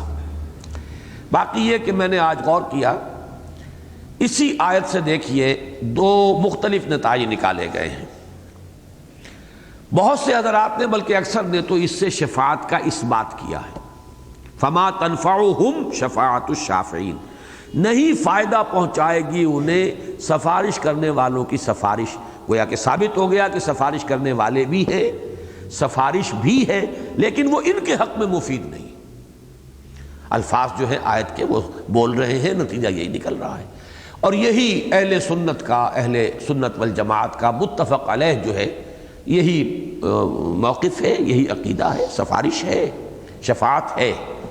لیکن شفاعت باطلہ یہ ہے کہ یہ سمجھا جائے کہ کسی کا اتنا زور ہے اللہ پر کہ وہ اپنی بات منوا سکتا ہے اپنے غلبے کی بنیاد پر، یا یہ کہ شفاعت جو ہے حق کو ناحق کر دے گی یا ناحق کو حق کر دے گی، یا اس میں یہ کہ اللہ تعالیٰ کی اجازت یا اذن کی کوئی ضرورت نہیں ہے۔ یہ شفاعت باطلہ کے تصورات ہوں گے۔ باقی شفاعت تو اپنی جگہ ہے، شفاعت ہر مومن بندہ کرے گا۔ اور یوں جان لیجئے شفع کسے کہتے ہیں؟ والشفع والوتر، ایک ہوتے ہیں وہ اعداد کہ جو جفت ہوتے ہیں، دو دو، وہ ہے شفع، اور شفاعت جو ہے وہ سفارش ہے۔ دنیا میں بھی ہم سفارش کرتے ہیں، لیکن ظاہر بات ہے کہ ایک شفاعت حسنہ، ایک شفاعت سیئہ ہے۔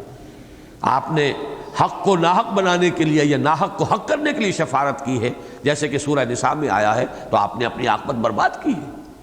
لیکن اگر کسی حقیقت کو واضح کرنے کے لیے، کسی حق کو مبرہن کرنے کے لیے آپ نے سفارش کی ہے، کسی صحیح بات کو واضح کرنے کے لیے آپ نے کہیں جا کر کسی سے کوئی کچھ کہا ہے، اس میں آپ کے لیے نیکی ہے، خیر ہے، آپ کو اس سے اجر ملے گا۔ اسی طریقے جب ہم دعا کرتے ہیں اللہ فلاں بندے کو بخش دے، یہ بھی شفاعت ہے، اس کا اپنا عمل اپنی جگہ پر ہے، لیکن ہم جو کہہ رہے ہیں اے اللہ اس کو بخش دے، اے اللہ اس پر رحم فرما، یہ شفاعت ہے۔ تو شفاعت کا مطلقاً انکار در حقیقت کسی طرح بھی درست نہیں ہے، اور قیامت میں بھی شفاعت ہوگی۔ انبیاء بھی کریں گے، صدیقین بھی کریں گے، شہداء بھی کریں گے، صالحین اہل ایمان بھی کریں گے، اور یہ تمام احادیث کے ذریعے سے ثابت ہے۔ لیکن یہ کہ اس کی ایک لمٹس ہے، ایک تو یہ کہ جس کو اللہ کی طرف سے اجازت ہوگی وہ شفاعت کرے گا، جس کے حق میں اجازت ہوگی اس کے لیے شفاعت کی جائے گی، یہ نہیں کہ مطلقاً جس کا جی چاہے، جس کے لیے چاہے وہ شفاعت کر دے۔ اس میں ذرا سا ایک اشکال پیدا ہوتا ہے، پھر شفاعت کی ضرورت کیا ہے؟ اگر برسر عام ایک بات کہی جا رہی ہے، یوں سمجھیے ہمارے ذہن میں نقشہ اصل میں آتا ہے اپنے مشاہدے کی بنیاد پر کہ جیسے دنیا میں عدالتیں لگتی ہیں، ایک طرف مجرم یا ملزم کھڑا ہے، دوسری طرف پروزیکیوشن والے کھڑے ہیں، اب ان کے سامنے اگر وہ جو جج ہے وہ کہ بھئی آپ اس کی سفارش کر سکتے ہیں، تو معلوم یہ ہوا کہ اس کی کیا سفارش ہوئی، تو آپ ہی نے سفارش کی ہے خود ہی، یہ تو جج ہی کی طرف سے اشارہ ہوا ہے، تو پھر یہ کہ ان کا پھر کیا مقام ہے، ان سے کہلوانے کا فائدہ کیا ہے؟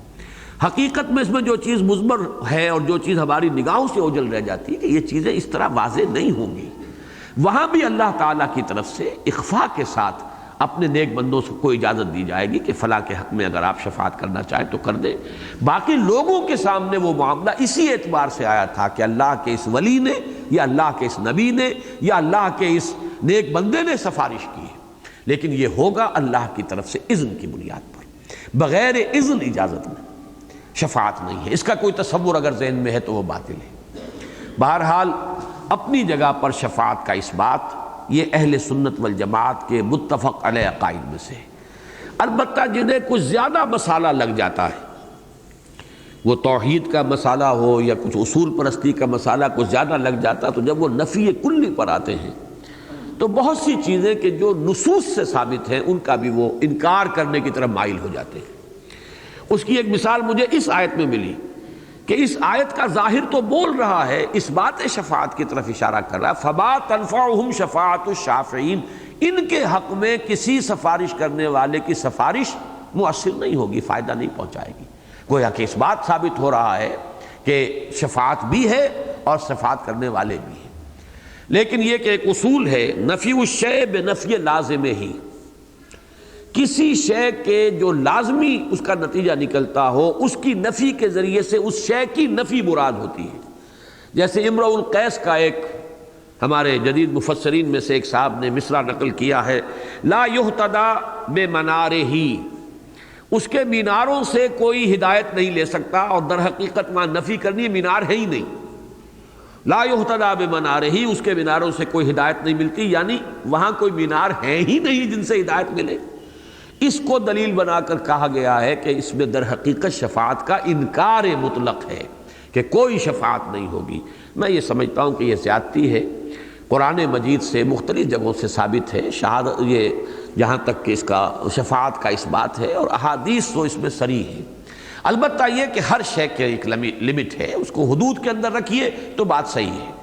اس کو یہ سمجھ لینا کہ کوئی اپنے زور سے اور اپنے قوت سے اور اپنے قہر سے، اب جو ہمارے عوام الناس کے اندر جو تصورات ہیں، خدا جنو پکڑے چھڑا لے محمد پکڑے چھڑا کوئی نہیں سکتا، اب یہ بتائیے اس کو بھی جب آپ تعویل کرنے پر آئیں گے تو وہ تعویل بہت سی ہو سکتی ہے اس کی، لیکن ایک عام آدمی اس کا نتیجہ کیا نکالے گا؟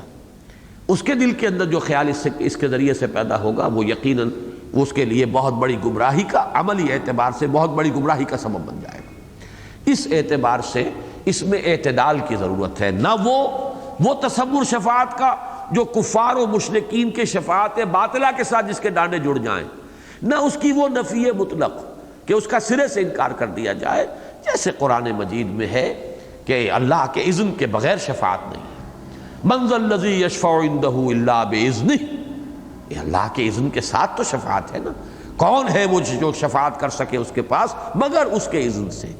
تو معلوم ہوا کسی میں اتنی طاقت نہیں ہے، اور یہ بات کوئی کہے کہ کسی کا اتنا حق ہے اللہ پر کہ وہ اپنے اس حق کے حوالے سے حق کو باطل یا باطل کو حق کروا لے گا، یہ بھی شفاعت باطلہ کا تصور ہے۔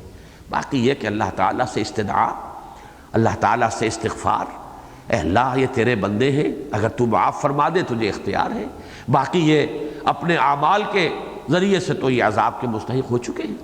جیسے کہ سورہ مائدہ کے اختتام پہ آتا ہے، حضرت جو عیسیٰ علیہ السلام جو ہے قیامت میں کہیں گے، یہ انداز ہے در حقیقت، وہ استدعا ہوگی، وہ ایک طرح کی دعا ہوگی جیسے کہ ہم اب یہاں بیٹھ کر کرتے ہیں، اللہم اغفر لہم وارحمہم، اے اللہ ان کے مغفرت فرما، ان پر رحم فرما۔ تو یوں اصولی طور پر تو کہا جا سکتا ہے صاحب ان کے اپنے اعمال ہیں، ان کا اپنا کردار ہے، ان کے اپنے کرتوت ہیں، لیس للانسان الا ما سعی، نہیں ہے انسان کے لیے مگر وہی کچھ جس کے لیے اس نے خود محنت کی ہے، تو پھر یہ استغفار بیکار ہو گئے، پھر یہ کاہے کے لیے ہم استغفار کرتے ہیں اور لوگوں کے لیے مغفرت کی دعائیں کرتے ہیں؟ تو بین کی ضرورت ہے، خیر الامور اوساطھا، ان دونوں انتہاؤں کے مابین اعتدال کی روش اختیار کرنے کی ضرورت ہے۔ فما تنفعهم شفاعت الشافعین فما لهم عن التذکرۃ معرضین۔ فما لهم عن التذکرۃ معرضین، اس کے بھی دو مفہوم سامنے آئے ہیں۔ ایک یہ کہ انہیں کیا ہو گیا ہے، وہ اس تذکرہ سے اعراض کیوں کر رہے ہیں؟ یہاں گویا کہ ایک فعل کو محذوف ماننا ہوگا، ما لہم، انہیں کیا ہوا، تراہم عن التذکرۃ معرضین، تراہم معرضین عن التذکرہ، انہیں کیا ہو گیا کہ تم دیکھتے ہو کہ یہ تذکرہ، یہ یاد دہانی، وما ہی الا ذکرى للبشر نذیرا للبشر، محمد صلی اللہ علیہ وسلم کی کوئی اپنی ذاتی غرض نہیں ہے، ان کا پورا 40 برس کا 42 کا سالوں کا جو ہے ان کو تجربہ ہے، ان کا کردار ان کے سامنے ہے، نون والقلم وما یسطرون ما انت بنعمت ربک بمجنون وان لک لاجرا غیر ممنون وانک لعلی خلق عظیم۔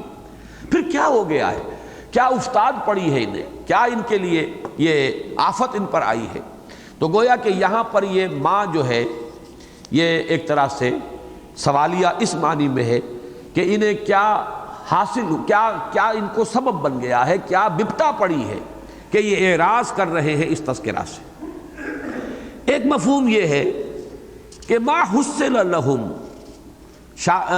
معرضین عن التذکرہ، یہ گویا کہ یہ حال پڑا ہے لہم سے، لہم کی ضمیر مجرور سے، کہ یہ انہیں حاصل کیا ہوا، یہ جو اعراض کر رہے ہیں اس کا نتیجہ کیا نکلے گا، کیا ملے گا انہیں؟ ما لہم، یہاں پہ لام چونکہ آیا ہے اور لام آتا ہے کسی کے حق کے اندر کوئی شے کسی کے لیے مثبت طور پر مفید اور فائدہ مند ہونا، ما لہم عن التذکرۃ معرضین، یہ غور نہیں کرتے انہیں کیا ملے گا اس تذکرے سے، اتنی بڑی دولت سے اعراض کر کے انہیں کیا ملے گا، کیا ہاتھ آئے گا۔ بہرحال دونوں کا مفہوم جو ہے ایک اعتبار سے یکجا ہو جاتا ہے۔ کأنہم حمر مستنفرہ، یہ ان کے اعراض کا نقشہ کھینچا گیا ہے، گویا کہ وہ ایسے گدھے ہیں کہ جو مستنفرہ بدک گئے ہیں، ڈر کر بھاگ رہے ہیں، فرت من قسورہ، جو بھاگ رہے ہیں شیر کو دیکھ کر۔ اور یہاں پر گدھے کے لفظ کی بجائے اگر آپ کے ذہن میں کہیں زیبرا کا لفظ آ جائے، اس لیے کہ ایک ہی فیملی ہے، گھوڑا گدھا زیبرا، اور کبھی اگر آپ نے دیکھا ہو افریقہ کی فلموں میں تو جس طریقے سے یہ دوڑتے ہیں، ان کے پورے ان میں سینکڑوں ہزاروں کی تعداد میں زیبرے ہوتے ہیں، اور انہیں جدھر سے خطرے کی بو آتی ہے، کہیں شیر کی بو آ جائے، پھر جو یہ دوڑ ان کی لگتی ہے، تو وہ واقعہ یہ ہے کہ فرت من قسورہ، اس کی یہ تصویر جو ہے وہ اس میں آئے گی کہ یہ ایسے بھی دک رہے ہیں اس اللہ کے کلام کو سن کر، جیسے کہ وہ گدھے دوڑتے ہیں، بھاگتے ہیں، بدکتے ہیں شیر کی بو پا کر یا شیر کی آواز سن کر۔ فما لہم عن التذکرۃ معرضین، اور یہ اعراض کی کیفیت کیا ہے؟ کأنہم حمر مستنفرہ، حمار کی جمع حمر، گدھے، یا جیسا کہ میں نے عرض کیا ہے انہی کے قبیل کی شے وہ زیبرا ہے۔ فرت من قسورہ، اس لفظ کو بھی سمجھ لیجئے، قسورہ فعولہ کے وزن پر مبالغے کا صیغہ ہے، قصر سے، اور قصر کے اصل معنی ہے قہر، ایسی شے جس سے خوف آئے، جس سے بھاگے، اسی لیے اس کو عام طور پر شیر کے معنی میں لیا جاتا ہے، اور یہ حضرت ابو ہریرہ رضی اللہ تعالیٰ عنہ سے مروی ہے شیر اس کے معنی۔ باقی بعض حضرات نے تابعین میں سے شکاری کے معنی بھی کیے ہیں، شور اور ہنگامہ بھی جب ہوتا ہے اس سے بھی جانور بھاگتا ہے، اسی طریقے سے بڑے ڈیل ڈول والے انسان کو بھی قصر کہا جاتا ہے، اور اس سے پھر یہ قسورہ جو ہے لفظ بنا ہے، اور یہ یعنی کسی بھی باروب چیز کے لیے جس سے کہ خوف آ رہا ہو۔ تو فما لهم عن التذکرۃ معرضین کأنہم حمر مستنفرہ، مستنفرہ نفرت سے، اور نفر کہتے ہیں بھاگنے کو، نکلنے کو، چل پڑنے کو۔ استنفار یہ گویا کہ باب استفعال سے، مستنفرہ کہ جو بدک گئے ہوں، خوف زدہ ہو کر، فرت من قسورہ شیر کی بو پا کر یا شیر کو دیکھ کر دوڑے ہوں۔ بل یرید کل امرئ منہم ان یؤتی صحفا منشرہ، حقیقت یہ ہے، اب یہاں بل جب بھی آتا ہے تو ایک خیال کی نفی کر کے اصل حقیقت کو بیان کرنے کے لیے۔ ظاہر بات ہے کہ وہ حضور صلی اللہ علیہ وسلم کی دعوت کو رد کرنے میں کوئی نہ کوئی دلیل، کوئی بہانہ، کوئی عذر، کوئی اعتراض وہ تو پیش کرتے تھے، اپنے آپ کو بھی مطمئن کرنے کے لیے، اپنے عوام کو بھی مطمئن کرنے کے لیے۔ فرمایا اصل وجہ وہ نہیں ہے، بلکہ ان میں سے ہر شخص یہ چاہتا ہے، بل یرید کل امرئ منہم ان یؤتی صحفا منشرہ، کہ اسے صحیفے مل جائیں کھلے ہوئے، بالکل روشن، تابناک، کھلے ہوئے۔ اس کے دو معنی لیے گئے ہیں۔ ایک تو اگر آپ القرآن یفسر بعضہ بعضا کے حوالے سے قرآن مجید کی طرف رجوع کریں تو سورہ انعام کی آیت نمبر 124 ہے، وَإِذَا جَاءَتْهُمْ آیَةٌ قَالُوا لَن نُؤْمِنَ حَتَّى نُؤْتِیَ مِثْلَ مَا أُوتِیَ رُسُلُ اللَّهِ، جب ان کے پاس ہماری آیات آئیں اور ان کو پڑھ کر سنائی گئیں تو انہوں نے یہ کہا ہم نہیں مانیں گے جب تک کہ ہمیں بھی وہی چیز نہ ملے جو اللہ کے رسولوں کو ملی ہے۔ یعنی کتاب انہی پر کیوں اتری؟ ان میں کون سا سرخاب کا پر لگا ہوا؟ میں اس انداز میں بات کر رہا ہوں جس انداز میں وہ بات کرتے تھے۔ جیسے کہ قرآن مجید میں وہ کہتے تھے کسی بڑے رئیس پر کتاب نازل ہوتی، کسی چودھری پر، کسی سردار پر، کسی سرمایہ دار پر، جس کی عزت ہوتی، جس کی طرف لوگ متوجہ ہوتے، اس کی بات سنتے۔ یہ یتیم، اس کے پاس تو اپنی دولت بھی کچھ نہیں، بیوی کی دولت ہے، پھر اس کے پاس کوئی عہدہ نہیں ہے اس معاشرے کے اندر۔ ظاہر بات ہے وہ بھی معاشرہ، اگرچہ وہاں کوئی حکومت اس معنی میں نہیں تھی، بادشاہت نہیں تھی، لیکن آرگنائز سوسائٹی تھی، عہدے تھے، مختلف لوگوں میں منقسم تھے۔ جس طریقے سے حضرت ابوبکر صدیق کے بارے میں آتا رضی اللہ تعالیٰ عنہ، ان کے پاس عہدہ تھا، قتل کے مقدمات میں دیت کا فیصلہ وہ کرتے تھے، خوب بہا کتنا ہوگا۔ اسی طرح ابو لہب کے بارے میں یہ کہ خزانہ جو تھا بیت اللہ کا وہ اس کی تحویل میں تھا، وہ گویا کہ وہاں کا وہ فائنینس منسٹر کہہ لیں آپ اسے، جو بھی اسے کہیں، وہ تھا، افسر خزانہ کہہ لیجیے، چلیے کم سے کم یہ تو تھا، ٹریجری آفیسر تو تھا وہ وہاں، تو وہاں عہدے تھے۔ حضور کے پاس نہ کوئی عہدہ دنیاوی جس کو وجاہت کہتے ہیں، جو بھی کچھ تھا وہ آپ کا اخلاق، آپ کا کردار، آپ کی نیکی، کھلی کتاب کے مانند آپ کی سیرت۔ باقی دنیا کے اندر جن چیزوں کی قدر و قیمت ہے وہ تو یہ ہے کہ روپیہ ہو، پیسہ ہو، دولت ہو، وجاہت ہو، کوئی منصب ہو، ان میں سے کوئی شے نہیں تھی۔ تو یہ اس طرح کی باتیں وہ کرتے تھے اور قرآن مجید میں ان کے قول نقل ہوئے ہیں۔ تو ایک تو مفہوم یہ ہو سکتا ہے کہ یہ جو کہا جا رہا ہے بل یرید کل امرئ منہم ان یؤتی صحفا منشرہ، کہ وہ چاہتے ہیں یہ قرآن جیسے انہیں دیا گیا ہمیں بھی دیا جا سکتا تھا۔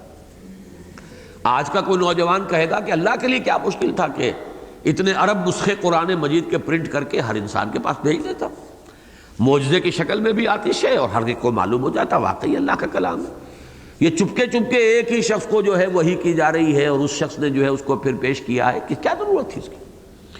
تو ایک مفہوم تو یہ ہے، بل یرید کل امرئ منہم ان یؤتی صحفا منشرہ۔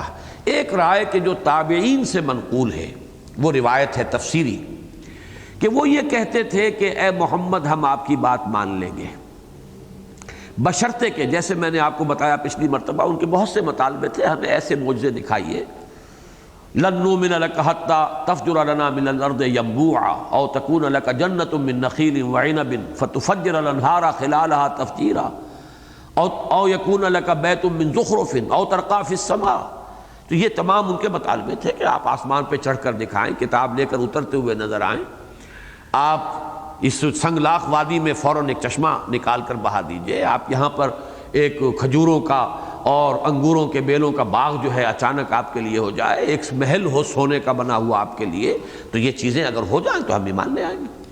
ایسے ہی ان کی ایک بات یہ بھی تھی کہ اگر ایسا ہو کہ ہم رات کو سوئیں اور ہر شخص کو صبح اس کے تکیے کے نیچے ایک خط ملے اللہ کی طرف سے کہ واقعتاً محمد میرے رسول ہیں، اور اگر تم ان پر ایمان لے آؤ گے تو تمہیں دوزخ سے چھٹکارا مل جائے گا، سقر سے نجات مل جائے گی تمہیں اگر تم ان پر ایمان لے آؤ، ان کی تصدیق کرو۔ اگر ایسا ہو جائے ہم مان لیں گے، ہمیں کیا اعتراض ہے، ہم تو ماننے کے لیے تیار ہیں، لیکن دکھائیے تو صحیح نہ کچھ۔ تو یہ جو ہے بل یرید کل امرئ منہم ان یؤتی صحفا منشرہ، یعنی در حقیقت ان کا سبب تو کچھ اور ہے، وہ سبب کیا ہے وہ آگے آ جائے گا، لیکن در حقیقت یہ جو کچھ کہہ رہے ہیں یہ جھوٹ ہے۔ بل یرید کل امرئ منہم ان یؤتی صحفا منشرہ، کلا ہرگز نہیں، یہ بات ہونے والی نہیں ہے، اس کا ہم فیصلہ کر چکے ہیں۔ آپ کو معلوم ہے پچھلی مرتبہ میں تفصیل سے آپ کو سورہ انعام کی وہ آیات سنا چکا ہوں، اے نبی ایسا معجزہ ہم نہیں دکھائیں گے۔ وہ دور گزر گیا، وہ ابھی نوع انسانی کا بچپنے کا دور تھا، ابھی لڑکپن کا دور تھا، وہ حسیات کا دور تھا، محسوس جو معجزے ہیں وہ دکھائے گئے۔ اب نوع انسانی عقلی اعتبار سے بالغ ہو چکی ہے، اب عقل سے بات ہوگی، عقل سے سمجھو، اور جسے نہیں سمجھنا ہے وہ دفع ہو، جس کو سمجھنا ہے وہ اپنی عقل سے دل کی آنکھ سے دیکھے۔ اب یہ سر کی آنکھ سے دیکھے جانے والے معجزے نہیں دکھائے جائیں گے، کلا نہیں، ہرگز نہیں ہوگا۔ یہاں اب وہ آیت آئی ہے بل لا یخافون الآخرہ، اصل سبب یہ ہے کہ ان کے دل میں آخرت کا خوف نہیں۔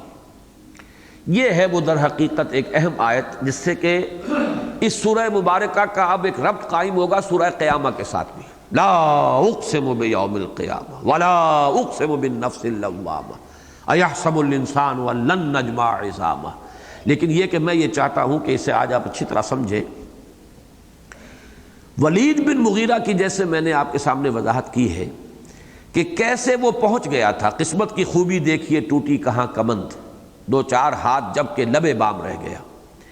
ظاہر بات ہے کہ اس نے حضور کی رسالت کو پہچان لیا، قرآن کا کلام اللہ ہونا اس پر منکشف ہو گیا، نہ یہ شاعر کا کلام ہے، نہ یہ کسی کاہن کا کلام ہے، نہ محمد جھوٹے ہیں صلی اللہ علیہ وسلم۔ اب وہاں پہنچ کر کیا شے تھی کہ جس نے پھر اس کو روکا ہے؟ آخرت کا خوف نہ ہونا، سارا علم، سارا انکشاف حقیقت زیرو ہو کر رہ جاتا اگر آخرت کا خوف نہیں۔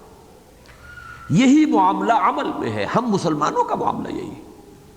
فلسفے یاد ہیں، حکمت جو ہے اس کے درس دے سکتے ہیں، ساری فقہ پڑھی ہوئی ہے، حدیث جو ہے وہ پوری نگاہوں کے سامنے ہے، قرآن پورا یاد ہے، مفہوم بھی ذہن میں ہے، پھر بھی غلط کام ہو رہا، کیوں ہو رہا؟ معلوم ہے علم میں کوئی کمی نہیں ہے، فہم میں کوئی کمی نہیں ہے، اللہ کو بھی مانتے ہیں، رسول کو مانتے ہیں، قرآن کو مانتے ہیں، پھر کیا وجہ ہے؟ خود بدلتے نہیں، قرآن کو بدل دیتے ہیں، ہوئے کس درجہ فقیہان حرم بے توفیق؟ وجہ کیا ہے؟ اصل میں جہاں بھی آپ تجزیہ کریں گے معلوم ہوگا کہ در حقیقت جو شے انسان کی گمراہی کا اور عمل کی اس کے کج ہونے کا اصل سبب بنتی ہے وہ آخرت کا خوف نہ ہونا۔ اب یہاں پر بھی نوٹ کیجیے، خوف ایک ہے، آخرت کا ایمان، ایمان ہے لیکن خوف نہیں ہے۔ کیوں نہیں ہے؟ شفاعت باطلہ کا تصور ہے، اس نے خوف ظاہر کر دیا۔ یہ جو میں کئی مرتبہ بیان کر چکا ہوں، آخرت سے انحراف جو ہے وہ صرف اس شکل میں نہیں ہوتا کہ آپ انکار کر دیں کوئی آخرت نہیں ہے، یہ تو ایک آخری شکل ہے، یہ کچھ نہیں، کوئی آخرت واخرت نہیں۔ لیکن ایک وہ ہے جو کہتے ہیں بھئی شاید ہو، کچھ لگتا تو ہے، کچھ ہوگا، ان نظن الا ظنا وما نحن بمستيقنين، کوئی یقین نہیں ہوتا، دل نہیں ٹھکتا۔ ایک اس سے بھی آگے کی باتیں مانتے ہیں کہ ہے، لیکن ہمارے سفارشی ہے وہ بچا لیں گے، خوف کہاں رہا؟ سیاں بے کوتوال، اب ڈر کا ہے کا؟ ظاہر بات ہے کہ اب کوئی پکڑ کا احساس نہیں ہوگا، کوئی جواب دہی نہیں، یا یہ کہ ہم تو بخشے بخشائے ہیں، ہم تو ابراہیم کی اولاد سے ہیں، ہم فلاں کے امتی ہیں، نحن ابناء اللہ واحباؤہ، ہم تو اللہ کے چہیتے ہیں، لاڈلے ہیں، بیٹوں کی طرح ہیں، ہمیں تو وہ جہنم میں ڈالے گا بھی تو لن تمسنا النار الا ایاما معدودات، گنتی کے چند دن، دوسروں کی آنکھوں میں دھول جھونکنے کے لیے، اپنے اس عدل کا ایک جھوٹا نقشہ پیش کرنے کے لیے، معاذ اللہ ثم معاذ اللہ، ورنہ ہم جہنم کے لیے تو نہیں ہے، ہمارے لیے جنت ہے، ہمارا تو پیدائشی حق ہے، برتھ رائٹ ہے۔ یا یہ کہ ہمیں اس دنیا میں اللہ نے سب کچھ دیا، اس کا مطلب ہے اللہ ہمیں چاہتا ہے، ہم سے محبت کرتا ہے، تو ہمیں آخرت میں بھی ملے گا، سب کچھ ملے گا، ورنہ یہاں دنیا میں کیوں اللہ تعالیٰ اپنی رحمتیں ہم پر نازل کرتا؟ اور آخری یہ کہ جی یہ ساری باتیں ہیں، ٹھیک ہے، لیکن اللہ تو بڑا نکتہ نواز ہے، بڑا شفیق ہے، رحیم ہے، ودود ہے۔ اب یہ ہے ما غرک بربک الکریم الذی خلقک فسواک فعدلک۔ اب یہ جو ہے انکار کر رہے ہیں آخرت کا، اور کس کے حوالے سے کر رہے ہیں؟ اللہ کی شان غفاری کے حوالے سے۔ یہ تمام شکلیں ہیں کہ ایمان ہے آخرت پر، اقرار ہے، خوف نہیں ہے۔ کلا بل لا یخافون الآخرہ، اصل بات کیا ہے؟ آخرت کا خوف ان کے دل میں نہیں۔ یہ ہے جس کی وجہ سے یہ عین حق تک پہنچ کر دو چار ہاتھ جب کہ لبے بام رہ گیا، محروم رہ گیا انسان، اس کا سبب یہ ہے۔ تو ولید بن مغیرہ جس کا کردار اتنی تفصیل سے اس صورت میں زیر بحث آیا ہے، اس کو ذہن میں رکھیے۔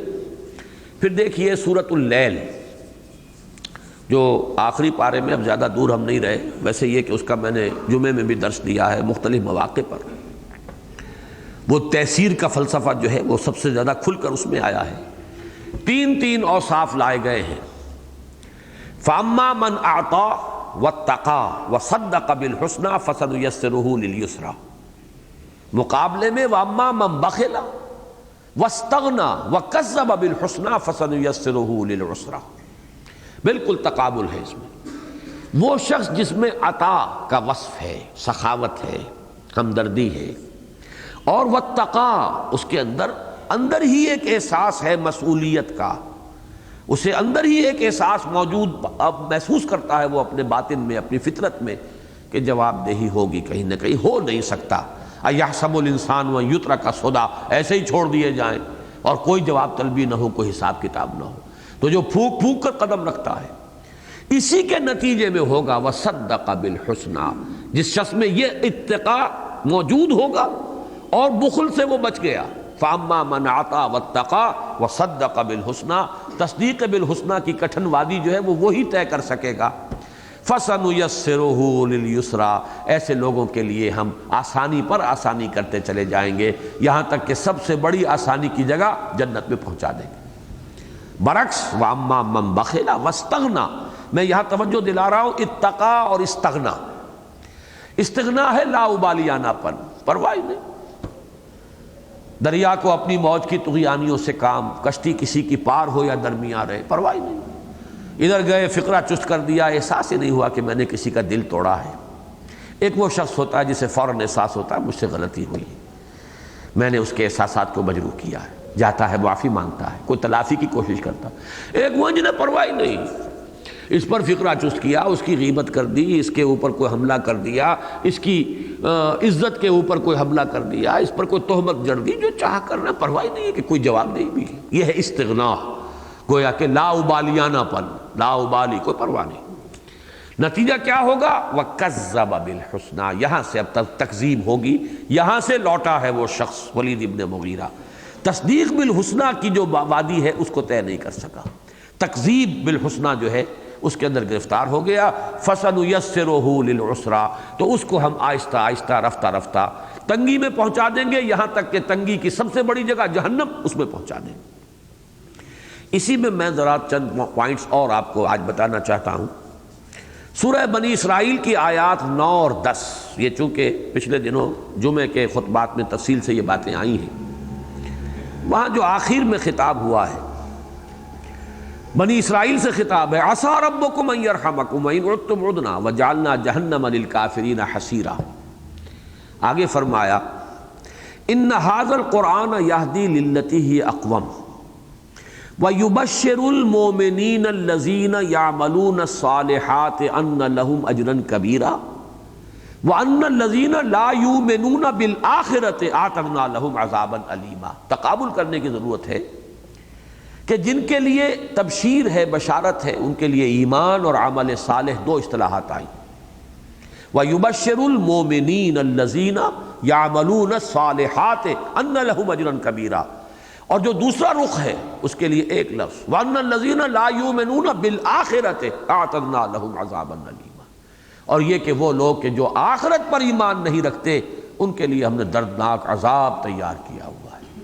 معلوم ہوا کہ ایک پلڑے میں وہ سب کچھ ڈالیے، تو دوسرے پلڑے کے اندر اگر صرف آخرت کا یقین جو ہے وہ نہیں ہے، تو گویا کہ وہ ہم وطن ہو جائے گا۔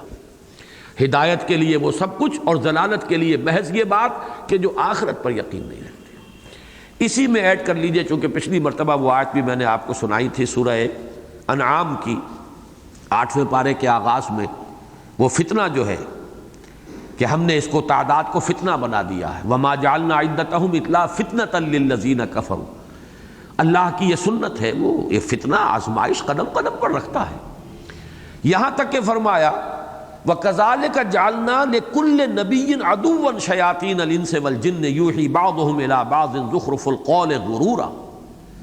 اسی طرح ہم نے خود ہر نبی کے لیے دشمن کھڑے کر دیے، شیاطین جن بھی شیاطین انس بھی، جو ایک دوسرے کو بڑے سنہری اور ملمع قول جو ہے وہی کرتے رہتے ہیں۔ وَلَوْ شَاءَ رَبُّكَ مَا فَعَلُوهُ، اگر تیرا رب چاہتا تو وہ یہ کام نہ کر سکتے۔ ابو جہل کو جو اجازت ملی ہوئی ہے مخالفت کی، ابو لہب کو جو اجازت ملی ہوئی ہے، تو بغیر اذن رب وہ کر سکتے تھے۔ تو اذن رب اگر ہے تو کسی مصلحت کی بنیاد پر ہے، وہ مصلحت کیا ہے؟ وَلِتَصْغَىٰ إِلَيْهِ أَفْئِدَةُ الَّذِينَ لَا يُؤْمِنُونَ بِالْآخِرَةِ وَلِيَرْضَوْهُ وَلِيَقْتَرِفُوا مَا هُمْ مُقْتَرِفُونَ، تاکہ ان کی طرف ان لوگوں کے دل مائل ہو جائیں جو آخرت پر یقین نہیں رکھتے۔ گویا کہ اصل جو ڈفرینسیشن کا جو نقطہ ہے وہ یہ کہ کون آخرت کو مانتا کون نہیں مانتا۔ جو نہیں مانتا، میں نے یاد ہوگا کہ الفاظ استعمال کیے تھے پولرائزیشن اور آئونائزیشن۔ اب سوڈیم کلورائڈ NaCl، آپ جب اس کو ہائیڈرولائز کریں گے تو اس میں سے Na آئنز ایک طرف جائیں گے، کلورین کا آئنز ایک طرف جائیں گے۔ یہ جو فتنہ ہے در حقیقت، اور یہ فتنہ مختلف شکلوں کے اندر سامنے آتا ہے، آزمائش جو ہے مختلف طریقے سے اللہ تعالیٰ کی جانب سے انسان کے سامنے آتی ہے۔ اصل کیا ہے؟ آئونائزیشن ہے، آپ کی پولرائزیشن ہے۔ جو آخرت پر ایمان رکھتے ہیں وہ ایک طرف ہو جائیں، اور جو آخرت پر یقین نہیں رکھتے وہ ایک طرف ہو جائیں۔ گویا کہ کسی اور شے کا ذکر یہاں نہیں کیا گیا، نہ ایمان باللہ کا، نہ ایمان بالرسالت کا، نہ اخلاق حسنہ کا یا اخلاق سیئہ کا۔ اصل شے، کانٹے کی بات، اصل جو ہے فیصلہ کن شے وہ کیا ہے؟ وَلِتَصْغَىٰ إِلَيْهِ أَفْئِدَةُ الَّذِينَ لَا يُؤْمِنُونَ بِالْآخِرَةِ، تاکہ یہ لوگ ایک طرف ہوتے چلے جائیں، مائل ہو جائیں، ان فتنہ پروروں کی طرف ان کا رجحان ہو جائے، ادھر ہی ان کی پولرائزیشن ہو جائے۔ کن کی؟ جو آخرت پر ایمان نہیں رکھتے۔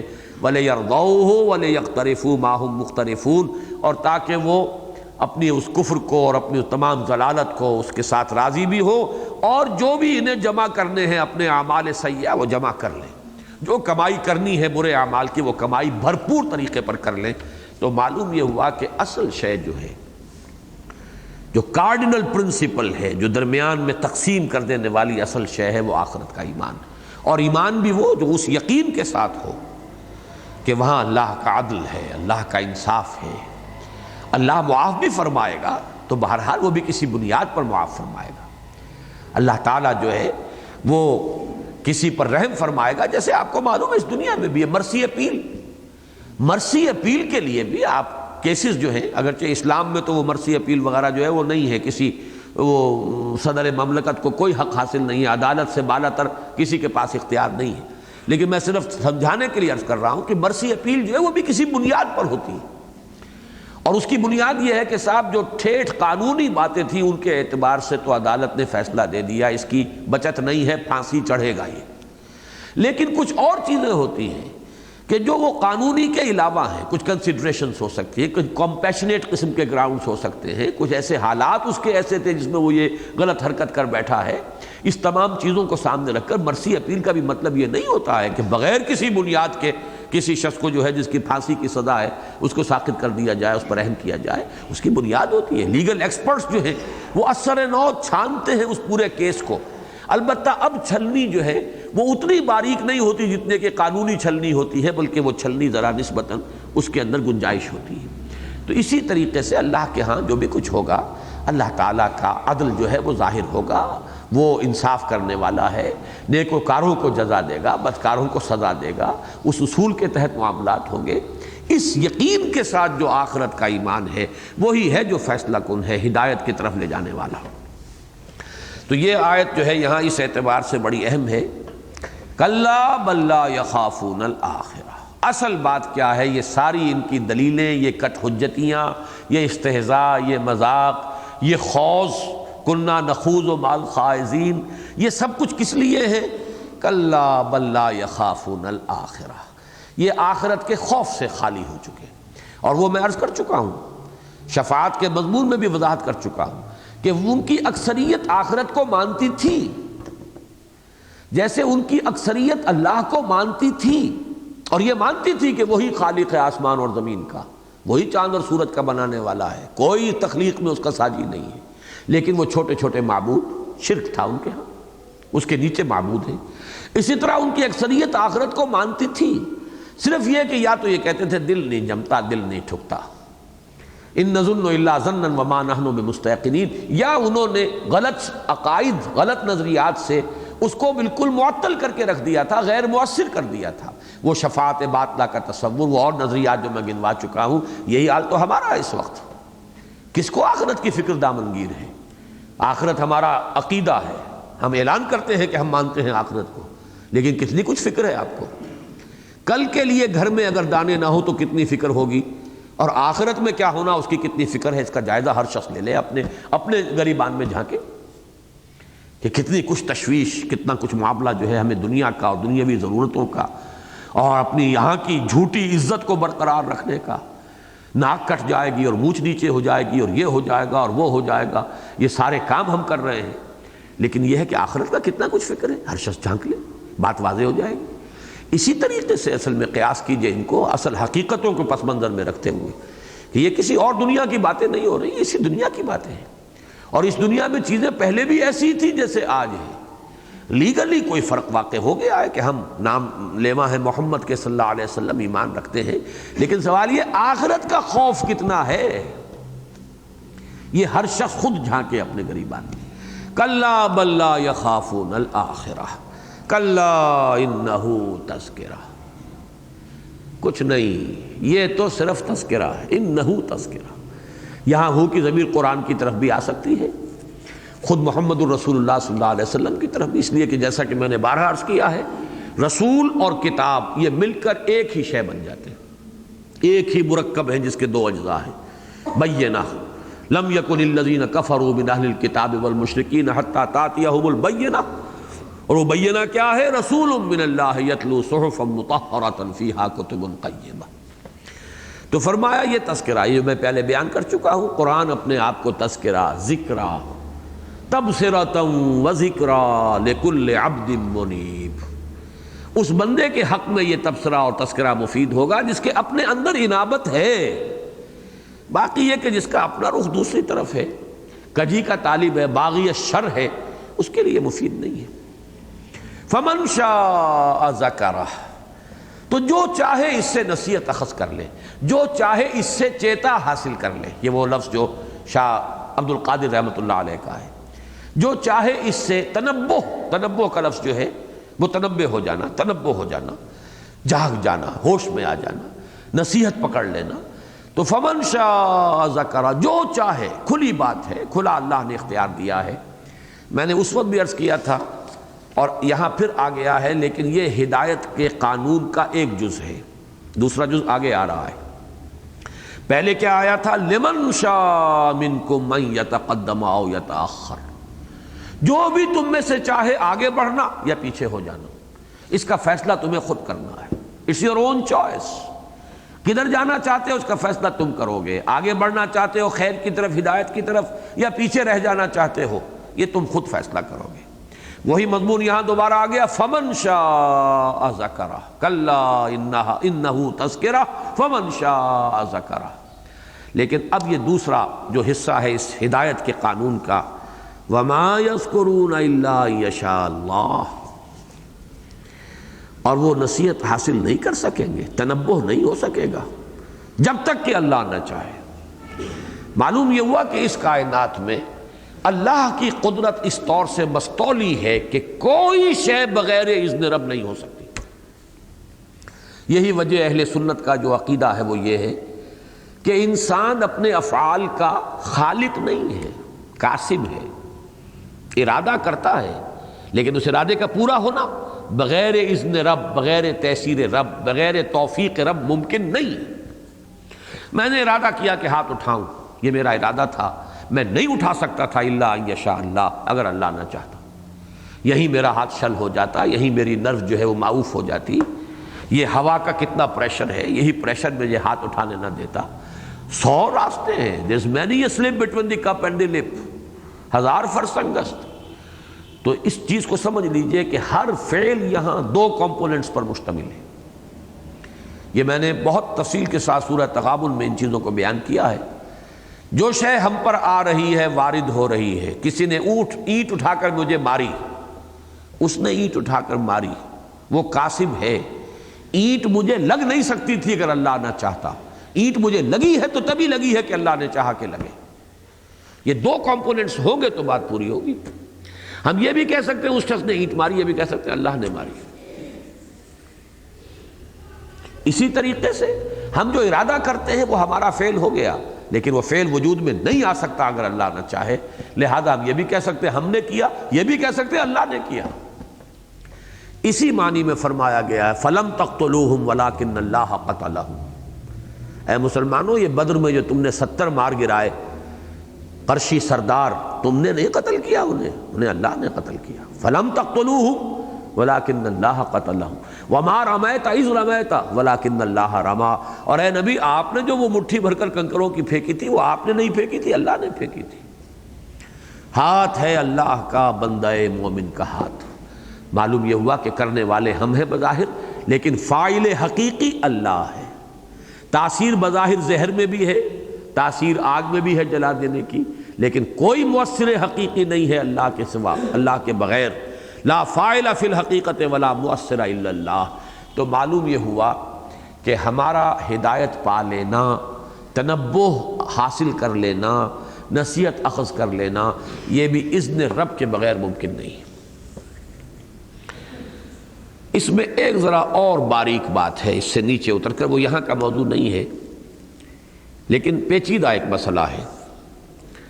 یہ تو ہم نے کہہ دیا اور بات واضح ہو گئی، ارادہ ہمارا ہے، اس کی تکمیل اللہ کی طرف سے ہے، لیکن آیا ارادے کے پیدا ہونے میں بھی آخری فیصلہ کن شے، رجحان خیر کی طرف یا شر کی طرف، بھلائی کی طرف یا برائی کی طرف، ارادے میں بھی کوئی دخل اللہ تعالیٰ کی مشیت کو ہے یا نہیں؟ یہ مسئلہ ابھی اسی مسئلے کی ایک زیادہ گہری تہ جو ہے وہ باقی ہے۔ تو واقعہ یہ ہے کہ حقیقت تو یہ ہے کہ یہ بھی اللہ کا فیضان، اللہ کا فضل، اللہ کا کرم۔ وَمَا كُنَّا لِنَهْتَدِيَ لَوْلَا أَنْ هَدَانَا اللَّهُ۔ ہمارے اندر اگر نیکی کا کوئی جذبہ بھی ہے تو اللہ نے پیدا کیا۔ یہ وہ مقام ہے اور یہ وہ موقف ہے جو ہمیں اختیار کرنا چاہیے، اسی میں عافیت ہے۔ ذرا سا بھی اگر یہ غرہ ہو گیا کہ ارادہ میرا تھا، اللہ نے اس کو صرف پورا کیا ہے، اس میں بھی انسان کے غلط رخ پر پڑ جانے کا بہت شدید امکان ہوا۔ باقی تو وہ پیچیدہ مسئلہ ہے جبر و قدر کا، لیکن میں اس کا جو پریگمیٹک سائیڈ ہے، جو اس کا عملی پہلو ہے، وہ آپ کے سامنے رکھ رہا ہوں۔ اس ارادے کو بھی اللہ کی طرف منسوب کیجئے، پروردگار نیکی کا ارادہ بھی تو نے ہی میرے اندر پیدا کیا، یا اللہ یہ رجحان بھی تیرا ہی عطا کرنا ہے، تو نے ہی میرے لیے یہ راستے کھولے ہیں۔ کلیتاً جو خیر ہے اسے اللہ کی طرف منسوب کیا جائے، اور اگر کوئی شر ہے تو اسے اپنی جانب منسوب کیا جائے۔ حالانکہ قانونی اعتبار سے لا حول ولا قوت الا باللہ، خیر و شر جو ہے اس کی قوتوں میں سے سب کی نفی ہے جب تک کہ اذن رب نہ ہو، لیکن یہ ہے کہ جو ہمارے لیے مناسب رویہ وہ یہ ہے، خیر جو بھی ہے، چاہے عمل کا ہے، چاہے اس عمل کے ارادے کے حد تک پہنچ گیا ہے، اسے اللہ کی طرف منسوب کیجئے، اور شر جو بھی ہے اسے اپنی طرف اور اپنے نفس کی طرف منسوب کیجئے۔ فَمَنْ شَاءَ ذَكَرَهُ وَمَا يَذْكُرُونَ إِلَّا أَن يَشَاءَ اللَّهُ هُوَ أَهْلُ التَّقْوَى وَأَهْلُ الْمَغْفِرَةِ۔ یہاں بھی ہوا کی ضمیر کے بارے میں مولانا اصلاحی صاحب نے ایک بات کہی ہے جو کہ ہمارے تمام مفسرین کے تقریباً اجماعی موقف کے خلاف ہے۔ اجماعی موقف تو یہ ہے کہ ہوا یہاں پر مراد اللہ کی طرف ہے اور قریب ترین بھی ہے، الا ان یشاء اللہ، اللہ کے ساتھ ہوا۔ اور اہل کے 2 معنی ہوتے ہیں، اہل کسی شے کا مستحق ہونا، اس کے قابل ہونا، اس کے لائق ہونا، اور اہل کسی شے کا مالک ہونا، اس پر قدرت رکھنا، اہل خانہ، گھر والا، وہ اہل اس معنی میں۔ اور ایک یہ ہے اہل کہ یہ فلاں کام کا اہل ہے، اس کے اندر اس کی صلاحیت ہے، اس کی استعداد ہے، اس کی قدرت ہے، یہ اس کے قابل ہے۔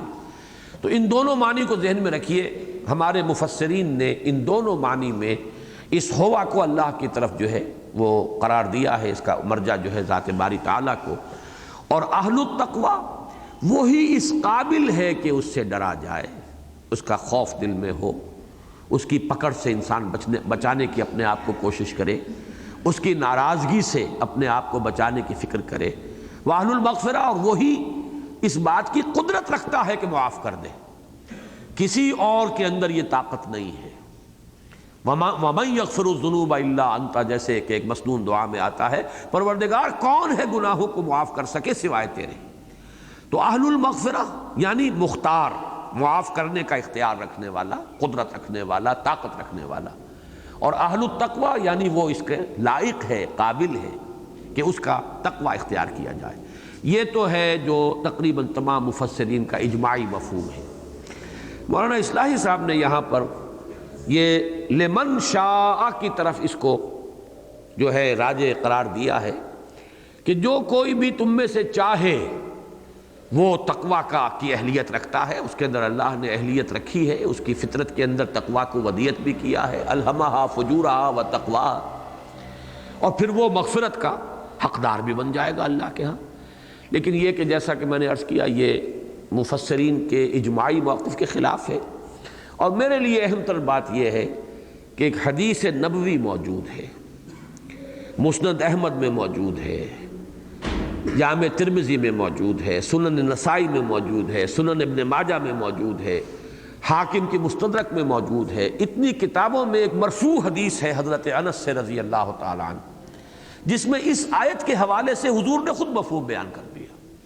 تو میرے نزدیک یہ در حقیقت ٹینڈنسی جو ہے، یہ ہے جو غلط راستے پر انسان کو ڈالتی ہے، کہ ہمارے لیے محمد الرسول اللہ صلی اللہ علیہ وسلم کا اگر قول ہمیں مرفوع مل جائے اور وہ ہمارے لیے ایک آیت کا ایک مفہوم معین کر رہا، تو اب ہمیں کسی طرح بھی یہ مناسب نہیں ہمارے لیے کہ کسی اور روح پر ہم دیکھیں اور سوچیں۔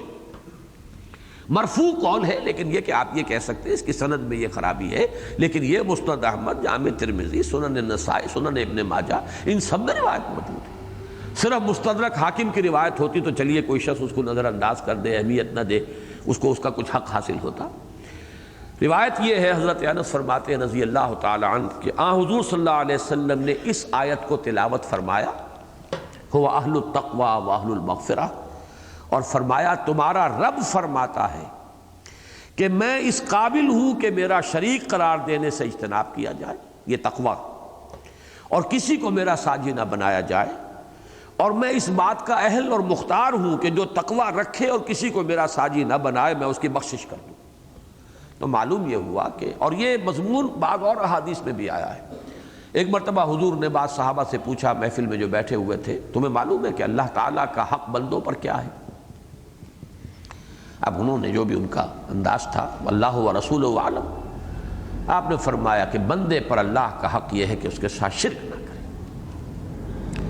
اگرچہ ذہن میں رکھیے کہ شرک صرف بت پرستی ہی کو نہیں کہتے، وہ سارا تصور شرک کا، اس کی ہمہ گیری، اس کو سامنے رکھ کر اس حدیث کو سمجھیے، لیکن حدیث کے الفاظ یہی ہے کہ یہ ہے حق، سب سے بڑا حق، اور یہی وہ حق ہے کہ جس کے یوں سمجھیے کہ ہاتھی کے پاؤں میں سب کے پاؤں، سارے حقوق اسی کے تابع ہو جائیں گے، کہ بندے پر اللہ کا حق ہے کہ اس کے ساتھ شرک نہ کرے۔ اور تمہیں معلوم ہے کہ بندے کا کیا حق ہے اللہ پر؟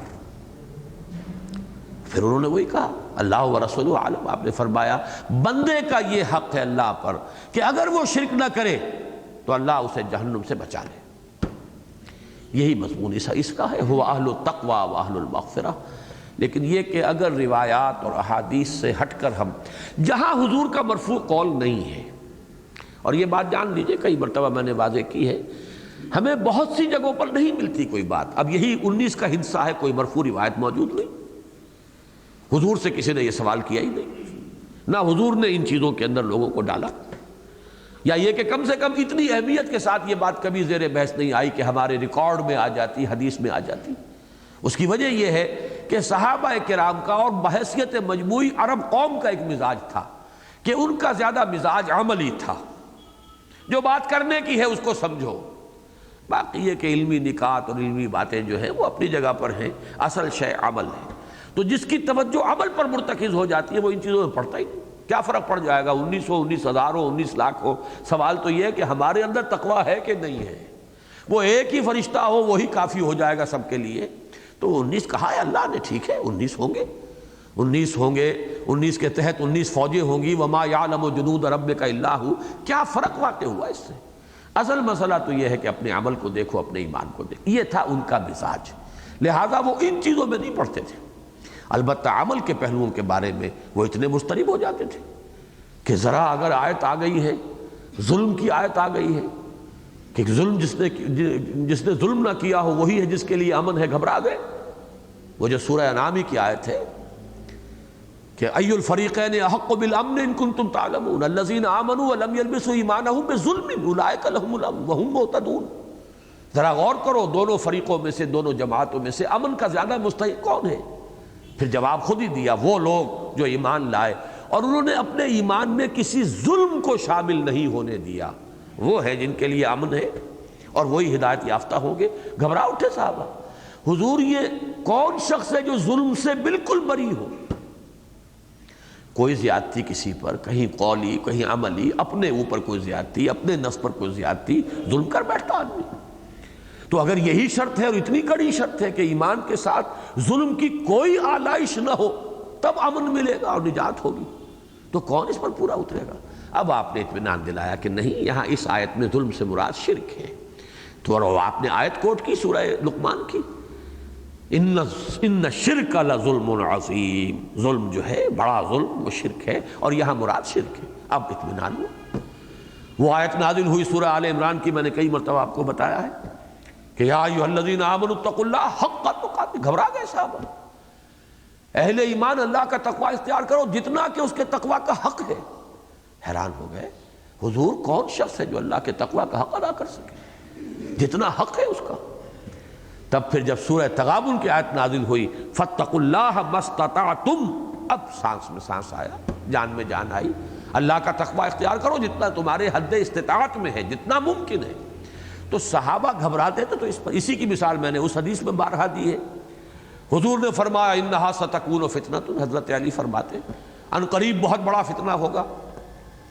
اب ہم جیسے لوگ ہوتے تو پوچھتے کہ حضور کب ہوگا، کیوں ہوگا، کہاں سے ہوگا، کدھر سے آئے گا، لیکن یہ تمام سوالات علمی ہیں۔